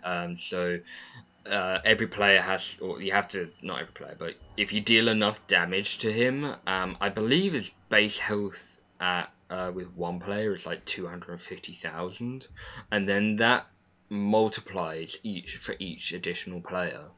So you can get a total of 1 million health or something. Yeah, if it's 4 player, I think you're right. I think it's a million health. Oh, yeah, God. Which is just obscene. Yeah. And his health is determined by how kind of bright the stage light that he's carrying around is. Yeah, yeah. And when he does kind of disappear, he'll go, as I said, for a full round, and he'll reward the player with, if you haven't done the Easter egg, he'll reward a player with a free perk, and a death machine power up. We'll go over the other thing that you can drop if you do the Easter egg later on. I can't remember if the reward is also given out in that particular game, or if it's only the game after. I think it's the game after it switches to the... I think it's lifetime. It's a lifetime thing, isn't it? No, it is a lifetime thing, but I'm saying... I think that... Does it affect that particular game? So if you do the Easter egg for the first time in that game, and then kill George, will you get the death machine, or will it be the other weapon? It'll be the other one. The other weapon, because you get the other weapon when you outside the door, right? As a power up, and then I think it's after you beat George every single time afterwards. Right. But that is a lifetime kind of reward for beating the Easter egg, which is really cool. Yeah, absolutely. This is slightly off topic, but it's just reminded me of something. It's talking about this. Isn't there a map on Black Ops 2 that gives you a temporary reward for the first game after you beat it? But I cannot remember what it is. Are you talking about the permaperk kind of thing? No, it's literally for the one match after you finish the Easter egg. You don't get it in the map when you finish it. It's afterwards. You start the next match and you'll have a permanent effect in the background for that entire match. But the game after that, it'll be gone. I don't remember, honestly. The only thing unless it's something to do with one of the end game Easter eggs, but I don't remember. I don't think so. It's not a really massive game altering thing. It's a very slight change, but it happens the game after. Oh, that's gonna bother me. I know there's the perma jug that you can get, which if you go down so many times before round 1, and then no, it's not. It's not a perma No, okay. It's a proper feature. I think it might be cheaper doors or something. Yeah, it might be cheaper doors. I think it's Voyage. Yes. Yeah, you're right. It is. It's right. Yeah. I can't remember what it is. It only persists though for the one game after you've completed the Easter egg. Mm-hmm. But the one after every successive game after that, you don't have it. It's not just Voyage, isn't it? 9 as well. It might be. It might well be all the Black Ops 4 launch maps, or even DLC. I'm not entirely sure. Yeah, I'm certain it's Voyage. For some reason, I've got Voyage that keeps coming to mind whenever I think about it. Okay, so here we go. So just on a Reddit subreddit, someone's asked what the exact conditions for free doors are in Black Ops 1. Right. And the top comment is get to the boss fight in 9 or complete the Voyage Easter egg, and the host will get free doors on all maps, but Alpha Omega and Tag to Totem, which remove the permaperk. Right. Okay, so it is a permanent unlock after you do it. Well, not a permanent unlock, a passive unlock, rather. Yeah. Right, I was going to say, I remembered that doing it got you something for one of the games, but it was such a very slight, minor change that it's not something you'd really notice unless you were looking for it. Like the doors. Mm-hmm. That's really cool, though. And it only wears off when you close the game. It's not just... finishing the it's not just a one map kind of thing. It's if you just if the host just closes the game. Right. Okay. Huh. Mm-hmm. That's pretty cool. There you go. The more you know. I'm just glad we fleshed that out, because that was going to be on my mind all day until I thought of it. Well, anyway, getting a bit distracted with that in mind, why don't you talk us through the 2 new wonder weapons in this map? Alright, so this is I believe it's the first map to give us 2 firearm-based wonder weapons. Yeah. Yeah, so we get the VR11, which is definitely the weaker of the two offerings here. It's basically turns zombies into humans. One specific human, by the way, a CIA Yep. agent, for reasons unknown. Apparently, everyone in Siberia was actually an American Pentagon agent, according to Call of the Dead. Apparently so. That's me knocking the mic. It kind of acts like a monkey bomb from Wish, doesn't it? I was about to say, like, a budget monkey bomb. Yeah, basically, once you turn one of them, they'll stand there and do some, they'll pop some, like, emotes for a few seconds, and then they'll take off down to the ice pool and spawn, and they'll freeze themselves to death, but they will draw zombies away, though they have a very, very small range of how many zombies. Like, if he runs past the zombie and they get more than 3 feet away, they'll forget about it and they'll come straight back after you. It's probably the worst wonder weapon in Black Ops 1. And I don't even think it's close. Yeah, for real. I mean, like, just the sound alone. Like, when I've had, like, games where people have just, like, turned multiple zombies into humans, and the screaming just stacks. I'm just like, running down there. I'm just like, shut up! I might have to get the sound files now. It's so, like... It's even worse when I'm just happen to be heading in the same direction, so I've just basically got this cacophony, like, following me. It's so good. I can't hear myself think. And it's not like the zombie screams where, like, you kind of gotten used to them. Like, these are, like, full on, like, whoever did the screams, I think it's the voice actor of Mason, actually, because it's the same audio that they use when he gets electrocuted or something, or gets set on fire, I can't remember. Jesus. But it's the same, like, he was clearly paying bills when he was doing that shriek. I just find the whole thing so ridiculous because I can picture them in my head, clear as day, running with that thing where they're looking left and right, like really frantically with their hands over their head. I know. And it's like the last thing you hear when you're doing the final step of the Easter egg as well. Like, just this guy screaming his lungs out. It's so good. So not only have you got a wonder weapon that's already the definition of mixed bag, it also... It, like, increases the map's amount of audio pollution to go with it. I know, yeah, absolutely. Like, and, like, God forbid you get these guys screaming and then George starts to yell, like...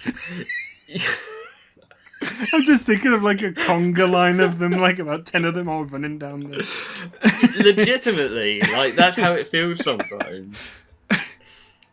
I kind of love them for their sheer when you think you're in the clear, like, material. George just does a map-wide yell because some, like, twat has hit him. They're totally meme material, though. I love them. And then they'd make their reappearance. Keep coming back. The models keep coming back. I was gonna say they make their reappearance, don't they, as playable characters in Black Ops 2. Honestly, can you imagine, like, because they don't have quotes in like Nuketown or Grief, but can you imagine that's just all their quotes are? It's just screams. That's like the hit sound. It'd be like that. It's like that. Like that scream that Weasel does when he gets hit. Like, that's all you'll be the high hearing pitched one. when you play Nuketown. Yeah. Oh my god. Well, it's probably worth mentioning here that upgrading the VR11 does offer a unique trick that you can do with it, which is shooting another player with it will make them invisible to zombies for a brief amount of time. And give them insta-kill, yeah. Which is the closest thing to a high round strategy you'll probably find in this map, as it features no traps whatsoever. Yeah. So it's really your best option. So yeah, it also has the ability to send George away for, I believe it's just the round you shoot him. Is it? Yeah. Yeah, so you can... It'll come back immediately the round after. Yeah, if you're using the non-pack-a-punched version, it will cause him to calm down if he's aggroed. So you can also use it Only for that. briefly, though. Only once. No. It's like you shoot him and then like it's only for like 5 seconds or 10 seconds that he stays calm. Right. I didn't remember And that. then he immediately goes back into his aggro form, which we never actually said. Like, so George has 2 models in this. When he goes, so he's got his calm mode, which looks like his normal directory self that you see in the cutscene. But then when you do aggro him, he turns into this like horrific looking zombified version of himself, which looks so cool. It does, yeah. It's certainly stand out for sure. But yeah, like beyond that, I don't think the VR11 has much other like movesets, does it? Not that I can think of. No. I think that's... I mean, people usually just get it, like you said, for the being as it's the only viable high round strat. Yeah. To get rid of George. Yeah, 100%. So it's more of a tool, I would say, than a weapon. They must have known, I imagine, when they were making it, because they gave us 2, and the other one's more of, an offensive powerhouse, isn't it? The other option, which is the Scavenger, I believe it's called. I'm not looking at my phone for this, by the way. I'm having to do this off my head. Off the top of my head, rather. Yeah, so the Scavenger is probably the most useful sniper rifle in zombies. I think it's a lot of people's favourite wonder weapon. That makes total sense. It really is great. It basically fires like a dart, doesn't it? That creates like the sonic explosion that annihilates anything within a fixed radius. It's by far the most powerful weapon against George. I believe it's the one people mostly use. The amount of times I've seen him walking around... Oh, go on. I was going to say, it's got to be like the most powerful non-infinite damage wonder weapon. Yeah. For a while. It's not a wonder weapon, but the closest I can think of that statistically comes to the damage of that is against George at least, is the Death Machine. That's the only other weapon I can think of that does enough damage to him to make a dent. Yeah. Most of the other weapons, even wonder weapons like ray guns, don't really do a whole lot against him, do they? But yeah, so nothing really changes with the upgraded variant of the Scavenger. It's just better. Even bigger radius and more damage, I guess. It pretty much incinerates everything when it's pack-a-punched. It really is great. And it's purple. And it's actually suited for the map this time, so the curse of 5 and maps and weapons that don't fit the map has finally been lifted. Yeah. One thing you did forget to mention with the pack-a-punch Scavenger is that it gets infrared sight. Yes, yeah, you're right. I couldn't remember if that was on the base version or not. I do. No, it's for the PAP version. Whenever I picture it in my head, it's always got the infrared sight on. It's quite useful when you're playing with other people because if the fog rolls in, you can kind of give people a hand if they're on the other side of the map. True. I remember a lot of people used to, isn't there an achievement for it, for killing zombies from the foot of the stairs at the lighthouse? It's a certain distance away, yeah, absolutely. Right. That was a really fun achievement. Yeah, it's one of the few ones that I've thought, this one actually really works with the map that they put it in. And it makes sense. Like I said, it was definitely the best choice for that map. I'm kind of surprised we haven't seen it again since it's so popular. And they love to bring back wonder weapons these days. I know, I mean, we even got the VR11 back, which did have a hell of a glow up. You have to remind me, when did we see the VR11 again? Modern Warfare Zombies. Right, yeah. Right you are. I was thinking of Triax games. Triax proper. I was going to say, I'd be willing to give it a go if they put it in a Triax game again. Like a proper Triax game. Yeah. But, I mean, Call of Duty seems to start having a habit of making shit wonder weapons have a glow up these days. True. Like the jet gun in Liberty Falls is fantastic. Aye. What a glow up that was. What would you say is worse? The VR11, from Call of the Dead, base VR11, non-papped, or the jet gun? The VR11. And it's only because... Yeah, and it's only because with the jet gun, it will take me several hours to trim through a round, but I will actually be able to kill them. Whereas the VR11 is just going to send them running to the bottom, screaming and turning into ice cubes. I genuinely don't think you could survive with just the VR11, but at least with the jet gun, you know, you've got some movement there, some wiggle room to actually survive a wave. I could be wrong. Maybe you first. Maybe you can kill them with the VR11 properly. I don't know. I think it might be the PAT version, but I think if you shoot them like 3 times, they do explode. Oh, right, okay. That's a bit sadistic, isn't it? Because they're human by that point. Yeah, I mean, it gives them a reason to scream and run away from you. That's true. But yeah, I think that pretty much covers all of that. I think the only other stuff we got was the... Is it the Matryoshka dolls that come back in this map? Yeah, they come back, which... I don't understand why we got the Matryoshkas instead of the monkey bombs, because this map has no kind of... unless you get the crossbow, there's no kind of monkey bomb type weapon in this map. Yeah, I don't think so. I don't understand. Other than the fact that Russia, I don't understand. We got the VR11. Oh, get out. Well, that's clearly what they intended it for. It just doesn't work very well. Yeah, exactly. Like when the zombies got the attention span of a teaspoon, when it comes to the humans over you, then it kind of makes that point moot.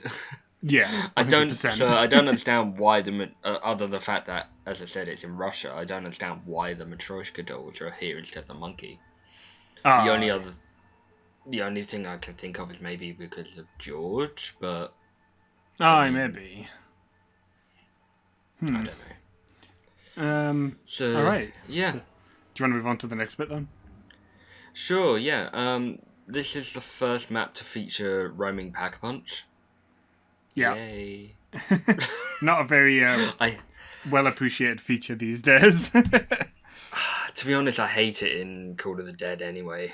The amount of times I look up, see where it is, and then go to that location and it immediately moves. Yeah, true. Has really put me off. Like, I don't understand why moving PAP is a thing. I hate it with randoms, but I don't mind it on solo because, as far as I'm aware, it only moves in round transitions. So, as long as you keep a zombie, you'll never have to worry about it being your weapon being taken from you while you're pack-a-punching. But obviously, but even in general, oh, go on. I was gonna say, even in general, I don't understand like why roaming Pack-a-Punch needs to be a feature. Yeah, that's totally fair. I think the box roaming is enough. To be fair. Mm-hmm. I think the worst offender for roaming Pack-a-Punch is Blood of the Dead, but don't you worry, we'll get there eventually. Yeah, I mean, like at least this one has a way to see where it goes. Yeah, exactly. I don't know who sat down and thought, "Yeah, you see this mechanic that's really annoying. Why don't we make it so you can't let's see make it worse. Let's take away your ability to find out where it is." It just doesn't make any sense. Put the locations at like the 3 furthest points on the map. Exactly, and from an adaptation like of a map that had such a, like its whole Pack-a-Punch thing was such a central point to the story, so you knew where it was every time you played it. And then to take that and put it in random locations just doesn't sit well with me. But again, I'm going off topic on Blood of the Dead. Yeah. I was going to say, like, for those of you who don't know, we're talking about Mob and Blood of the Dead here. Like, we'll rant about that when we get to it. Moving on, we've got the return of Double Tap 2. Double Tap 2, I wish. We've got the return of Double Tap after its absence in Ascension, plus a brand new perk in the form of Deadshot Daiquiri, which reduces weapon spread by 35%. Aim assist now locks onto the head, and it completely removes weapon sway when aiming down sights. That last aspect is so good. It really is. Especially with sniper rifles. Yeah, absolutely. Like, being able to lock onto the head and immediately and remove weapon sway really makes like quick scoping so nice. It really does, doesn't it? And it's certainly, I would say, in Black Ops 1 specifically, Deadshot's a bit, could do without. It's it certainly gets its time to shine later on with Cold War, doesn't it? Yeah, absolutely. Like the machine in Cold War is just fantastic. It really is, yeah. It's kind of a bit of an underdog in this game. You don't really... It's not a perk I imagine many people buy. If you have to, weigh it in with all your other options, it normally doesn't stack up, you know what I mean, with the other ones. So it generally gets the miss from me for this map. But I understand why it's there. Like, it makes sense with the scavenger and it being a sniper-based map. So, and it has the best jingle on Black Ops 1, and I'll fight anyone who says otherwise. It has the best jingle, period. True. Like, it's such a good, I love that theme so much. Yeah, same here. It's so good. But what about you? What do you think of Deadshot? Oh, I mean, I'm the same camp as you. I think it's nice to have, and I have used it in Black Ops 1, but it's very much an underdog perk. I'd pick the likes of Stamina Up over it. Yeah, it's not bad. It just doesn't stack up to the competition. Yeah, and because I play solo quite a bit, I tend to usually favour, because my perk loadout for this map is usually quick revive, jug, speed cola, and then because I'm usually going for the scavenger, you need PhD for solo. Yeah, 100%. Yeah, just something that came into my head that I've wanted to kind of mention about George. I've had runs where because as you know, I'll mention this later, don't worry. You sure? It's more Easter egg related. Yeah. Alright. I'll mention this in a second. You already mentioned earlier, but this is the first map not to feature traps since their introduction in Varrox, and I think much to the charismation. Oh my god, my words aren't working today. I'm trying to think of what you were trying to say. Much to the commiseration. There we go. Commiseration of high rounders. Yeah. It's like we said before, the only real viable strategy here is on co-op to just shoot each other with the VR11. Yeah. And use and farm insta-kill that way. Because it just gets... starts taking too long otherwise, doesn't it? I'm assuming... Yeah, absolutely. I'm assuming that the scavenger does infinite damage. No. No, it falls off. It does have a cap. I can't remember what its highest damage is. That's what I'm saying. That's what I meant earlier by the fact that it's probably like the highest damage, non-infinite damage one. Right, I didn't catch that. God, that's crazy. Crazy how they'd throw in an enemy that has 1 million health and thought, let's put a cap on the weapons. Yeah. To be fair, though, he probably has a cap as well. So the base damage is 10,000 for the explosion. Right. For the scavenger. I'm just having a look to see. And that can't be right. Apparently it's the same again for the pack punch variant. Yeah, you're right. That doesn't sound right at all. Because you could definitely take George down faster with the upgraded version. Yeah. No doubt about that. If I knew how to read code, I'd have a look myself. Yeah. Yeah, but this map sorely lacks traps. I can kind of understand why you wouldn't want traps, because again, that's just another troll mechanic you use with George. True. How do you think he would work with them? I imagine he'd work like...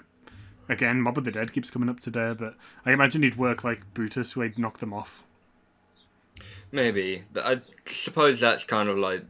If I'd ever want to see... Not that he would, but like if I'd ever want to see like George kind of come back, it would be in that kind of similar vein as Brutus. What, pops up every now and then, takes a ton of damage and then leaves? Yeah, That sort of doesn't thing. elaborate. Yeah, fair enough. More straight to the point. Yeah. Yeah, and like can knock traps off and just kind of be more of a kind of thorn and a threat that kind of shakes up the gameplay rather than a constant one. Yeah, for sure. A little detail on George that I wanted to touch on was I forgot to mention earlier was that I know his voice actor's uncredited, but they did such a good job. Some of his lines when you're out in the fog are genuinely creepy. Oh Like yeah. some of the laughs, the way they've edited it, it just sounds really freaky. Yeah. It does such a good job One with quote. that part. One quote that always stuck with me is that where he goes like, "I need to eat." Yeah, that's the first one, isn't it? When he first comes out of the water. Yeah, Aye. they really smashed it with his voice acting. I love Um, the whole dialogue of him being like almost confused as to why people are running away from him. I always thought that was quite a creepy detail. Honestly, yeah, and he's still kind of directing as well. yeah, exactly. It's just like a mashup, you know. It's like what's going on in there. You know what I mean? Yeah, I just love Call of the Dead. Like Call of the Dead's atmosphere. It's top notch. So we've got two new fast travels in the form of the flingers and zip lines. I don't really have a lot to say on these, to be honest with you. Yeah, they're pretty much the same as they would function in campaign or multiplayer, I guess. So, just shortcuts, I guess. Fast travel. Yeah. The flinger. Though, I mean, I do appreciate them. Yeah, for sure. I can't imagine it without them.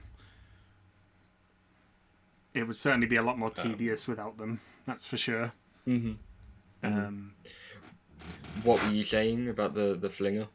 God, I can't remember now. I was just going to say that it's basically what it says on the tin because there isn't really a comparative to it in campaign or multiplayer. But it's basically what it says on the tin. Yeah, absolutely. I'm going to skip over one here because it's really kind of like for the next section. But just one of the last things that this map introduces. It's the first map to feature changing weather, which we've already kind of mentioned quite a bit about. Oh, sorry, I thought you were going to say something else. Oh, no. I was waiting for a cue. No, I was leaving it open to you. Yeah, it's another element of it that I really like. The first iteration of fog rolling in before Jason Blundell took that crown. A lot of people don't like it. From what I've seen, it's not a very popular feature because it just makes the whole map grey, which I guess is pretty accurate, or kind of like a bluey grey. But I don't know. I like the whole idea of it's starting off with it being really thick and you can't really see that far, and then it opens up on like round 2, 3, and you're like you really realize like how isolated it really is. Like the thalassophobia I get playing this map, like especially when actually I'll get to that a little bit later in the trivia section. I was just going to mention that box we found outside the map that's floating. Yeah, but I'll mention that later on in the trivia. I was just saying about how I got serious thalassophobia looking out on the water while I was looking for that when the fog is out. But I quite like it. It really adds to the isolation of the map. It really does, yeah. I don't think it's thick enough to have any like tangible gameplay effects. I don't really have any issues with it from a gameplay standpoint. But I like it purely aesthetically. What about you? Yeah, for real. I'm the same as you. I mean, I like it. It honestly not a huge kind of. It, as I said, it adds to the general kind of creepiness of the map and the atmosphere. But I don't really have any kind of hard opinions on it. I think my all-time favorite kind of version of fog rolling in is how Darkest Shore did it in World War II. Yes, yeah, I would totally agree. I feel like it works better there because there's a threat associated with the fog. Mm. And, you're like, oh god, something's coming because the fog is coming. And I think that's a really cool mechanic. It kind of plays into, like we were saying with George, where, like, how you can just hear him off in the distance when the fog's in, but you can't see him anyway. And occasionally you can just see the glow. Yeah. It's really well done. I think that's it, unless you want to move on to the next bit. No, let's, because I know you're kind of tight for time, let's move on to the next bit. So the last thing I had, and we're going to move into Easter eggs here, this is the first map to feature a solo variant of the main Easter egg, as well as a multiplayer version. Yeah. And will be the only one, I believe, until Origins to feature a solo playable Easter egg.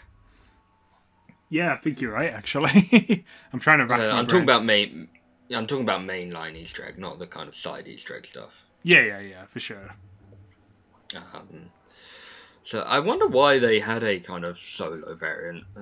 There's not much difference between the solo and multiplayer versions of the egg, but I wonder why they decided to give solo players the chance to do an egg.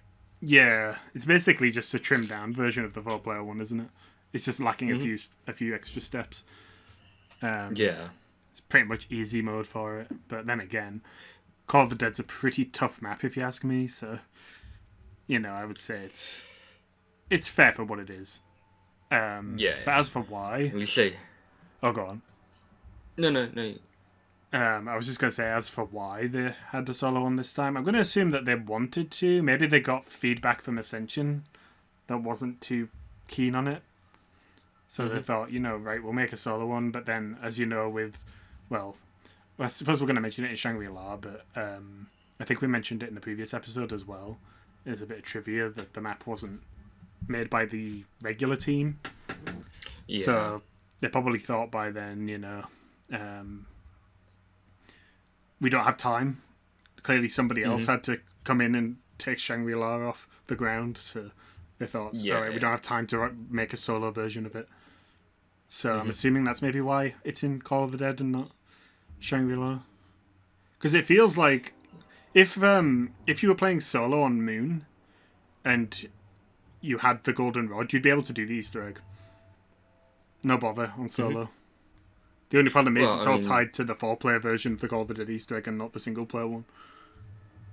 Yeah, and you say, 4-player version, like we said before, it's really, you only need 2 players max for the ensemble cast version. But, that was precisely why I remember a friend of mine and I, we were trying to do the Moon Easter egg, and I had the golden rod whenever I spawned, I was hosting and I spawned in. But my friend would always have the focusing stone, which we always called the golden turd. And the reason was because he never went, for some reason he had to go, I don't know why, so don't ask me what caused it. But he had to go back and play Call of the Dead on solo for him to get, be able to spawn in with the golden rod. Right. Well, like I say, that's the polar opposite of what happened to me. My problem was I'd done it on solo, but I didn't have it because I hadn't done Ensemble Cast. Right. I mean, I don't know if it's the fact that you needed to complete both. I don't think which so. I had. I don't think he'd only done the multiplayer version. I don't think my friends had done stand-in. From what I remember. I think they'd only done Ensemble Cast. Yeah, it's weird. I don't know. I mean, maybe it's just the person who was playing as Richtofen and needed to complete both. I don't know. I think that is true. I think as long as the Richtofen player has done both, it doesn't matter about the rest. Yeah. I think. Yeah. Yeah, it was odd. So I think the main challenge of this Easter egg is the RNG, if anything, of the box. Not the dials. I hate the dials so much, but we'll get to that in a minute. Yeah. That's probably the second most challenging thing, but no, yeah, you're right. But no, the RNG on the box was a bit of a bitch sometimes. It kind of was the whole backbone of a lot of these early maps, wasn't it? Mm-hmm. Getting the weapons from the box was half of the challenge in doing the early map Easter eggs. For real, and like I would readily admit, like Moon is far more guilty of it than this map is.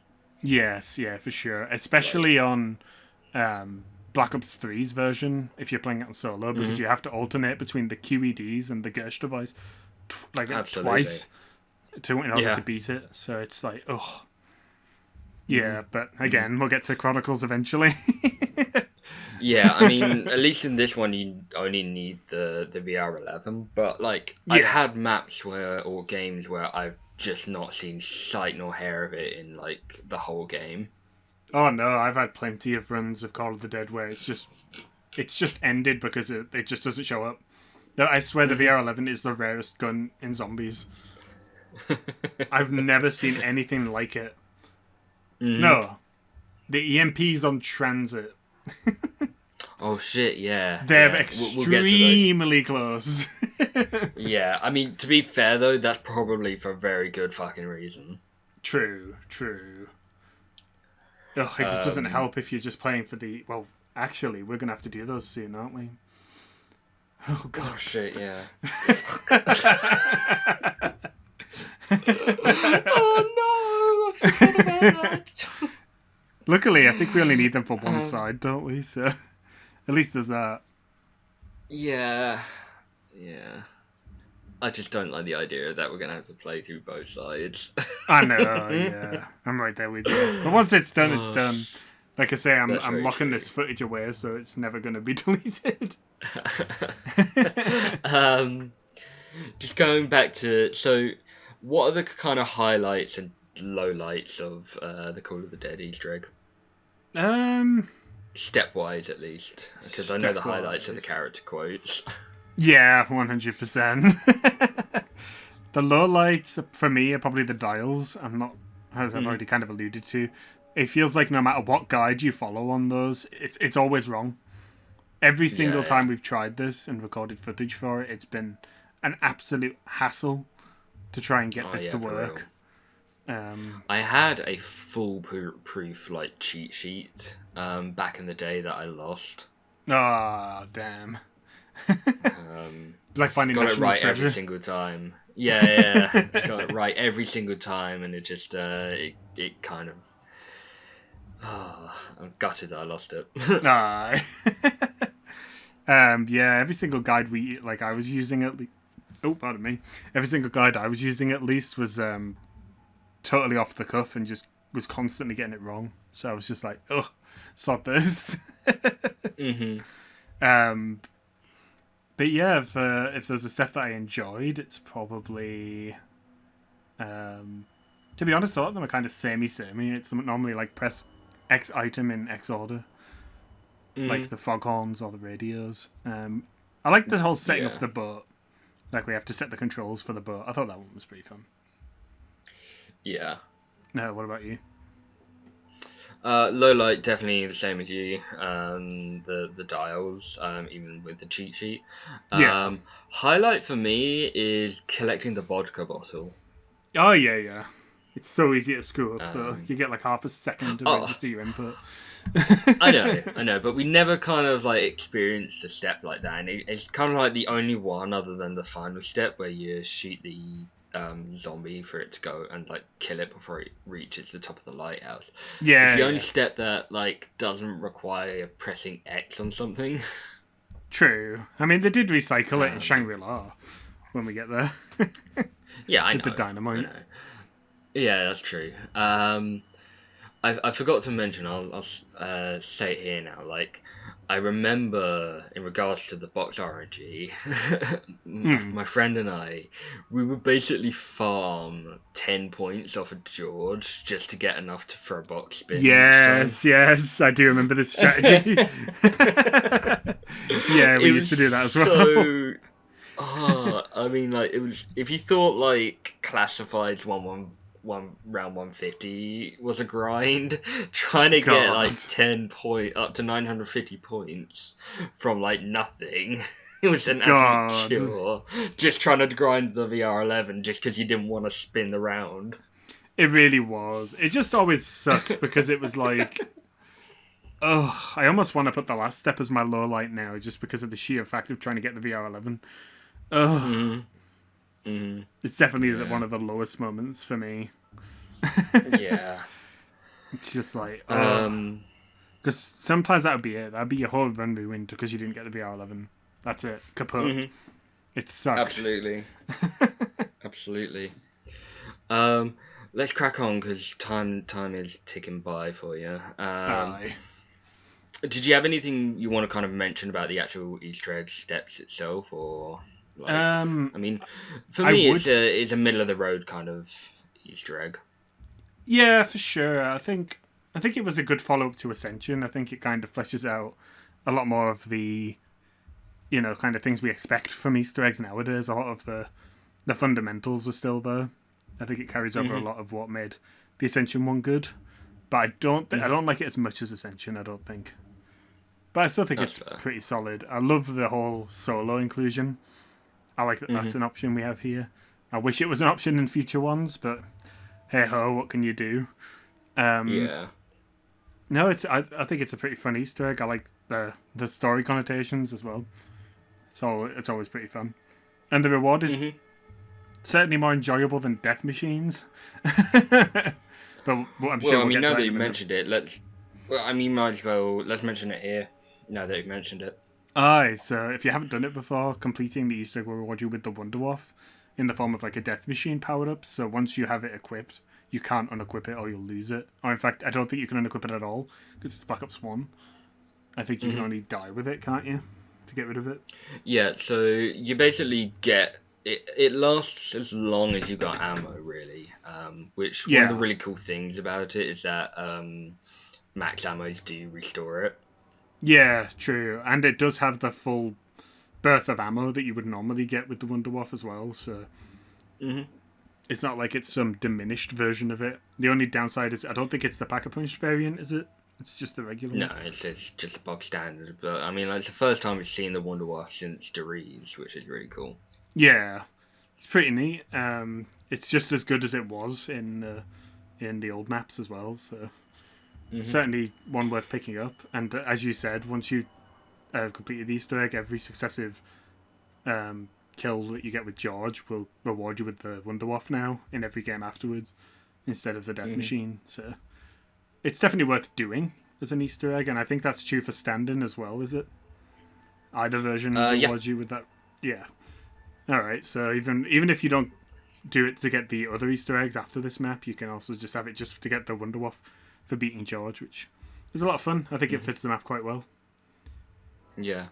Something I forgot to kind of put down here was like another reward that you get is you get back in the day you got a gamer picture for completing, but you got one for completing the solo version and another for completing the multiplayer version. Yeah, you're right. God, they were so good. I missed the game pictures. Yeah, I think these ones were like in one of the maps you got one side of the Ultimus cast, and then in Shang, when you completed that one, I think you got the other side of the Ultimus cast. Oh, right. Nice. If memory serves. I think you might be right. Do you also remember on Xbox 360 those old downloadable wallpapers you used to be able to get for like Call of the Dead? Oh, yeah. Yeah. I used to have the old Call of the Dead one for a while. I still remember I had the Shangri-La one. I still remember the screenshot of it that it had on the settings menu. Yeah, I had the Shangri-La one, which was like really fun. Yeah, top notch. But yeah, so moving on from that, we've kind of already go over some of the character quotes. Yeah, we can do. Yeah. Yeah. I'm gonna have to fly through it though. Yeah. Just a couple that kind of like this map has some of the most out of pocket Ultimus quotes going. Yeah. Two of them that really stuck out to me was like when before you turn the power on, like Richtoffen's like, I think I found a lever, and Dempsey's exactly like, that's where not my a mind lever, Richtoffen. Quality. And then the other one was like Richtofen saying this when he had to blow up the generators. They look like a big dome on top. No, they look like a big dome with a hole on top, kind of like a big. Never mind. Yeah, top notch. I think there's one you get as well where he's like, is it actually from Call of the Dead? It might be from one of the other maps where he's like, no, I think it's from one of the other maps, but I can't remember which one. Where he's like, it has a long barrel like my college roommate. That Shangri-La when he gets the Spectre. Yeah, I was gonna say. He's so wrong. He really is. Oh god! I always remember. Then you got like Nikolai and. Oh, sorry. I was just about to say. I always remember the one with the Russian head strike. Oh yeah. Just goes ahead and farts. Then you got like Nikolai and Dempsey like singing 99 Bottles. Yeah. It is top notch. It really is. And Takeo, who's not even present. I'm assuming Tom Kane wasn't present for that recording. I don't remember. He's just like Takeo's just like throwing up the whole time. Like Yeah. Richtofen goes up to him at some point and goes like, "Oh hi Takeo, how you doing? You see all the puke? You're not saying that we're cleaning up. You're not saying thank you. You know why? Because you're a little shit." Call of the Dead, it was peak for these characters, and they weren't even in It it. really was. That's so good. It really So is. good. Honest to God. I'm honestly gutted that we have to cut this section short, because I'd love to go into it more. Yeah. Well, in which case, just kind of touching on the last little Easter egg. So there's in the room where the Ultimate Closet is. I didn't know this until yesterday. I know the poster though that it's talking about. Yeah. In that room, there's a poster of the members of Avenged Sevenfold dressed in Soviet uniforms. Yes, I did see that. I have known about that one for a while. I didn't know it was them at first. Yeah. I had to look at it a few times, but I have known about the poster. I think that's such a cool little Easter egg. It really is. I don't know if you've seen the interview with them before this map came out. Bits of it. Where there was apparently they're big fans of Call of Duty or zombies. I don't know if zombies specifically or just Call of Duty, but when they asked them to come on to do the song for this map, they were apparently big fans of it. So that's always big fun. I've mentioned this in the next section, so we might as well kind of talk about music now, which is our favourite. So I'll let you take this away. All right. So as we've just alluded to, this is the first map to feature a song from Avenged Sevenfold, who would become the ones who would currently do some of the songs down the line. I believe again the next time we see them is Moon. Yep. Yeah. So they would become a recurrent staple in the next couple of Black Ops games. Normally on celebrity maps, generally. But yeah, Not Ready to Die is a really solid map. Well, a solid map. It's a really solid song. It's been years since it came out, and I personally listen to Avenged Sevenfold in my spare time, or at least I used to. I don't listen to them as much now, but. Ironically, I actually got shown them by a friend just as Call of the Dead came out, or just before Call of the Dead came out, so it was almost like fate, I guess. Nice. In a way that I'd end up listening to them just before they featured in a zombies map. So I've always thought that was really cool. Nice. But yeah, it's still far and away my favourite song by them, even though it's literally just for zombies. I absolutely love Not Ready to Die. I think it's top notch. What about you? I love that it features Damned in it. Yeah. Same as, Ascension. Guitar solo Damned. Guitar solo Damned. Yeah.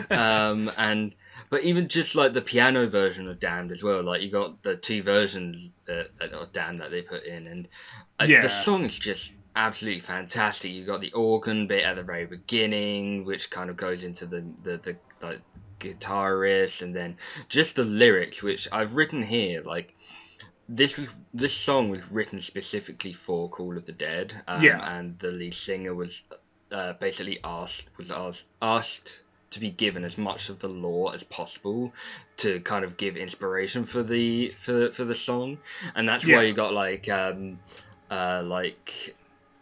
where it talks about like Daddy's little girl about ruling the world or something like that. And it's honestly like the lyrics are just absolutely like top tier. Yeah, I've always loved the like I'm not really generally huge on like screaming and that sort of like music, but I've always loved the outro for this song. Yeah. It is so good and it goes so hard. Funny enough, slaps. I think this is probably like the longest song, like main Easter egg song that we get for a while. I think you might be right. Clock's in at over like 7 minutes, probably nearly 8. You could tell they really love doing it. I could be wrong as well, but this is more trivia for the band, I guess, than it is the game. But I think this might have been... I could be wrong on this. I'd have to fact check it. But it could be the first song I think they did after their drummer passed away. But I might be wrong on that. I don't remember. I'm not too familiar with the kind of their lore, as it were. No, I don't expect you to be. I was just... it's just something that I vaguely remember, because I'm sure it came out around the time. Yeah. Nightmare came out, I believe. I think, yeah, I'm not 100% sure, but I mean, yeah, it's if you haven't listened to it, go listen to Not Ready to Die, because it's easily top tier, like top 10 zombie songs. Yeah, I've added it as part of the Call of the Dead playlist for the soundtrack, so you can find it in there as well. Nice. I'll buy it directly. I'll have a link to it in the description. Yeah. Since this is one of the few songs that we can actually put links to, which means I'm going to have to put one to Eminem as well, because I completely forgot. But I'll go back and retroactively add that. Well, before you do that, why don't you gush over, like, finally get your chance to gush over A Cold Wind Blows? It's so good. I just think it's so wonderfully creepy. I love the heartbeat sound that you have in the background constantly. Like I say, it suits the environment so well. Yeah. It just sounds cold. You know what I mean? I cannot think of a better tune for that map. I don't know exactly who composed it. I'm like every soundtrack listing, like, what's the word I'm looking for? We'll get there eventually. References somebody else for it, but I'm not entirely sure who has done it. Isn't it on Kevin's actual? It is, but it's been such a long time since I watched it. I'm not entirely sure who he credited it to. That's the word I'm looking for. But yeah, no, I think it's the best backing track in Black Ops 1, without a doubt. It's by Kevin. It is by Kevin. God, he knocked it out of the park. I'm so glad he started doing background music. Him and Brian Toohey. I don't even know if I'm pronouncing his name right. Sorry if I get it wrong. No, you got it right there. I always go between Chewy and Toohey. So. Chewy? Like Chewbacca?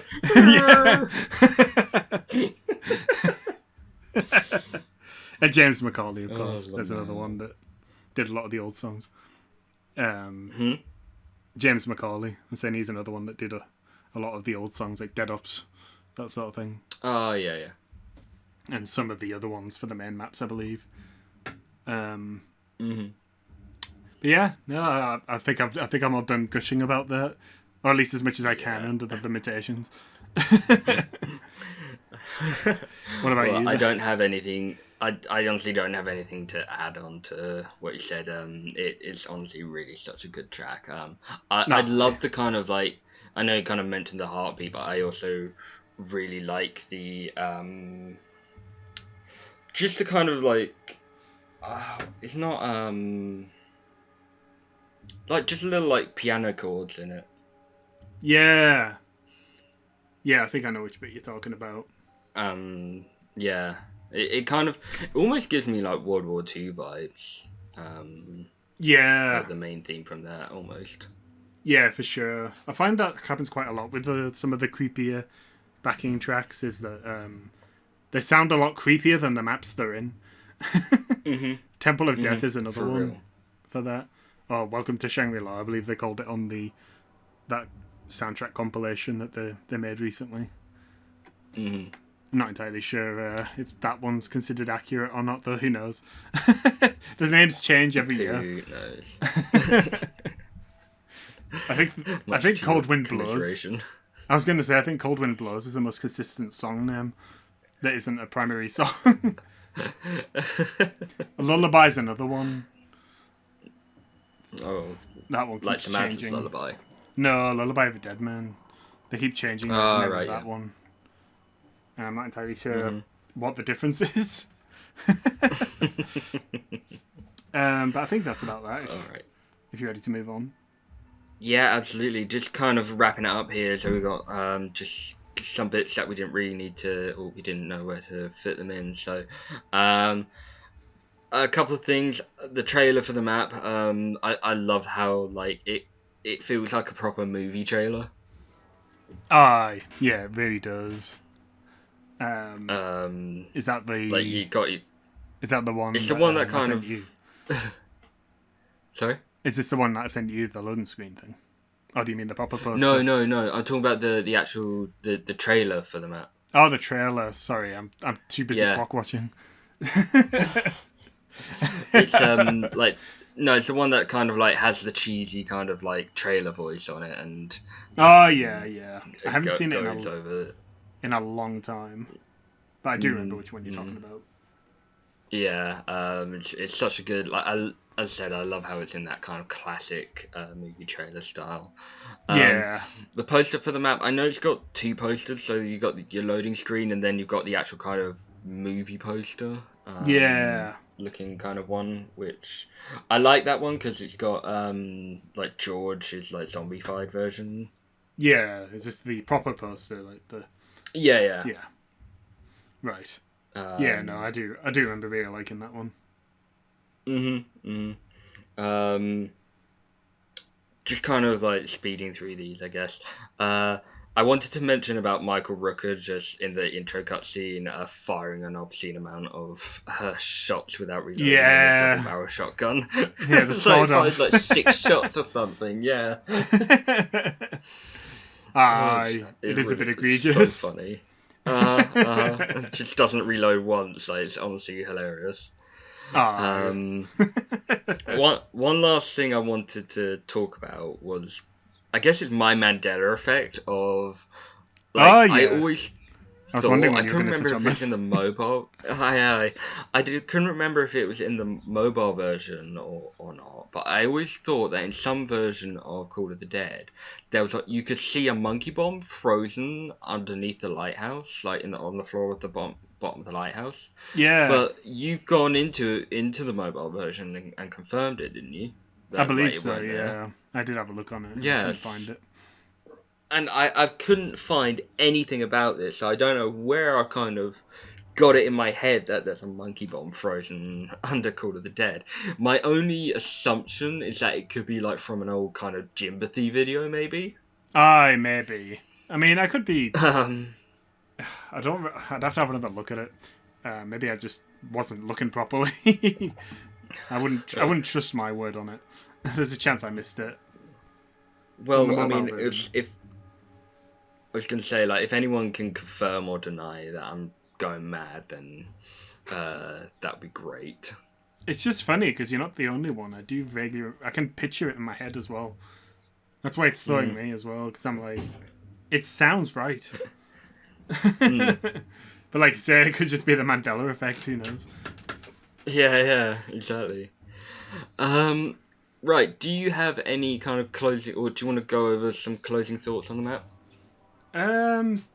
Yeah, so I think it's a really solid map. I don't think it's the strongest one on Black Ops, but I feel like it's a good follow-up to Ascension, and it offers something unique. There's definitely no other map on Black Ops 1 like it. I think the wonder weapons are very experimental, and as much as the VR11 may cause headaches, I'm kind of glad that they did it and we got to try something different. I probably wouldn't have said that back then, but You know, times change and hindsight and all that. Yeah. Yeah, like I say, I do think it's the creepiest map in the game. And yeah, I really like it. I think it's a really solid pick. What about you? Yeah, same as you. It's a really strong DLC too. I think probably one of the strongest we get for a while. Yeah. I think while George does kind of bring it down, I'm still glad they kind of included him. And I think this feels probably like the most experimental version map of the game, like in terms of like wonder weapon, cast, Yeah. Easter eggs, all of that kind of like even down to the music, like shaking that up as well. Like so, but I love that it feels like a kind of slasher movie in a video game. Yes, yeah. Before that even kind of became a fad, like Aye. it's honestly it is a 10 out of 10 map. It really is, Well, yeah. yeah. So yeah, other than that, I don't really have much else to add. Alright, spot on. Yeah, it's definitely one Alright. that I'd recommend people pick up if you've never played Black Ops 1 before. Absolutely worth Yeah, it. yeah, absolutely. Alright, do you want to go into closing thoughts then? Yeah, let's wrap up here. So next episode, we're probably most likely going to cover Shangri-La, with the Dark Souls Part 2 episode following next time, hopefully. Though, if we finish Dark Souls first, then we'll discuss that episode and then Shang. But either way, we'll ramble about something next time. Aye. Usual, like, share, and subscribe. Just to interject there catch. real quick. Yeah. That also may be next week, or should be. Like we said at the Yes. start, so we're going to try and make this weekly again. Just reiterating that. Yep. Mm-hmm. Yeah. Alright, what were you So. No. I was kind of going to mention that. Obviously, we're going to try and trial out this weekly podcast. Yeah. So. Instead of like bi-weekly, so you'll be getting more of our ramblings over the course of this month. As usual, like, share, and subscribe. You can catch me streaming on Tuesdays with Twitch, or on Twitch. Josh might be there, might not, but either way, there will be a stream happening. So follow my channel in the description below. And other than that, I'll hand over for the final word for Josh. Alright, so again, usual fare. Join the Discord. We've got Twitter and Bluesky in the description now if you want to follow us on there. I try and post updates as I upload videos, but I appreciate I haven't been a very frequent poster on much these days. But yeah, we'll try and spruce that up a bit. Beyond that, though, feel free to let us know in the comments what you think of Call of the Dead and if you've been enjoying it as much as we have. So yeah, we'd love to hear from you. And I think that's about it, isn't it? Mm-hmm. Alright, so we'll see you in the next one. See ya!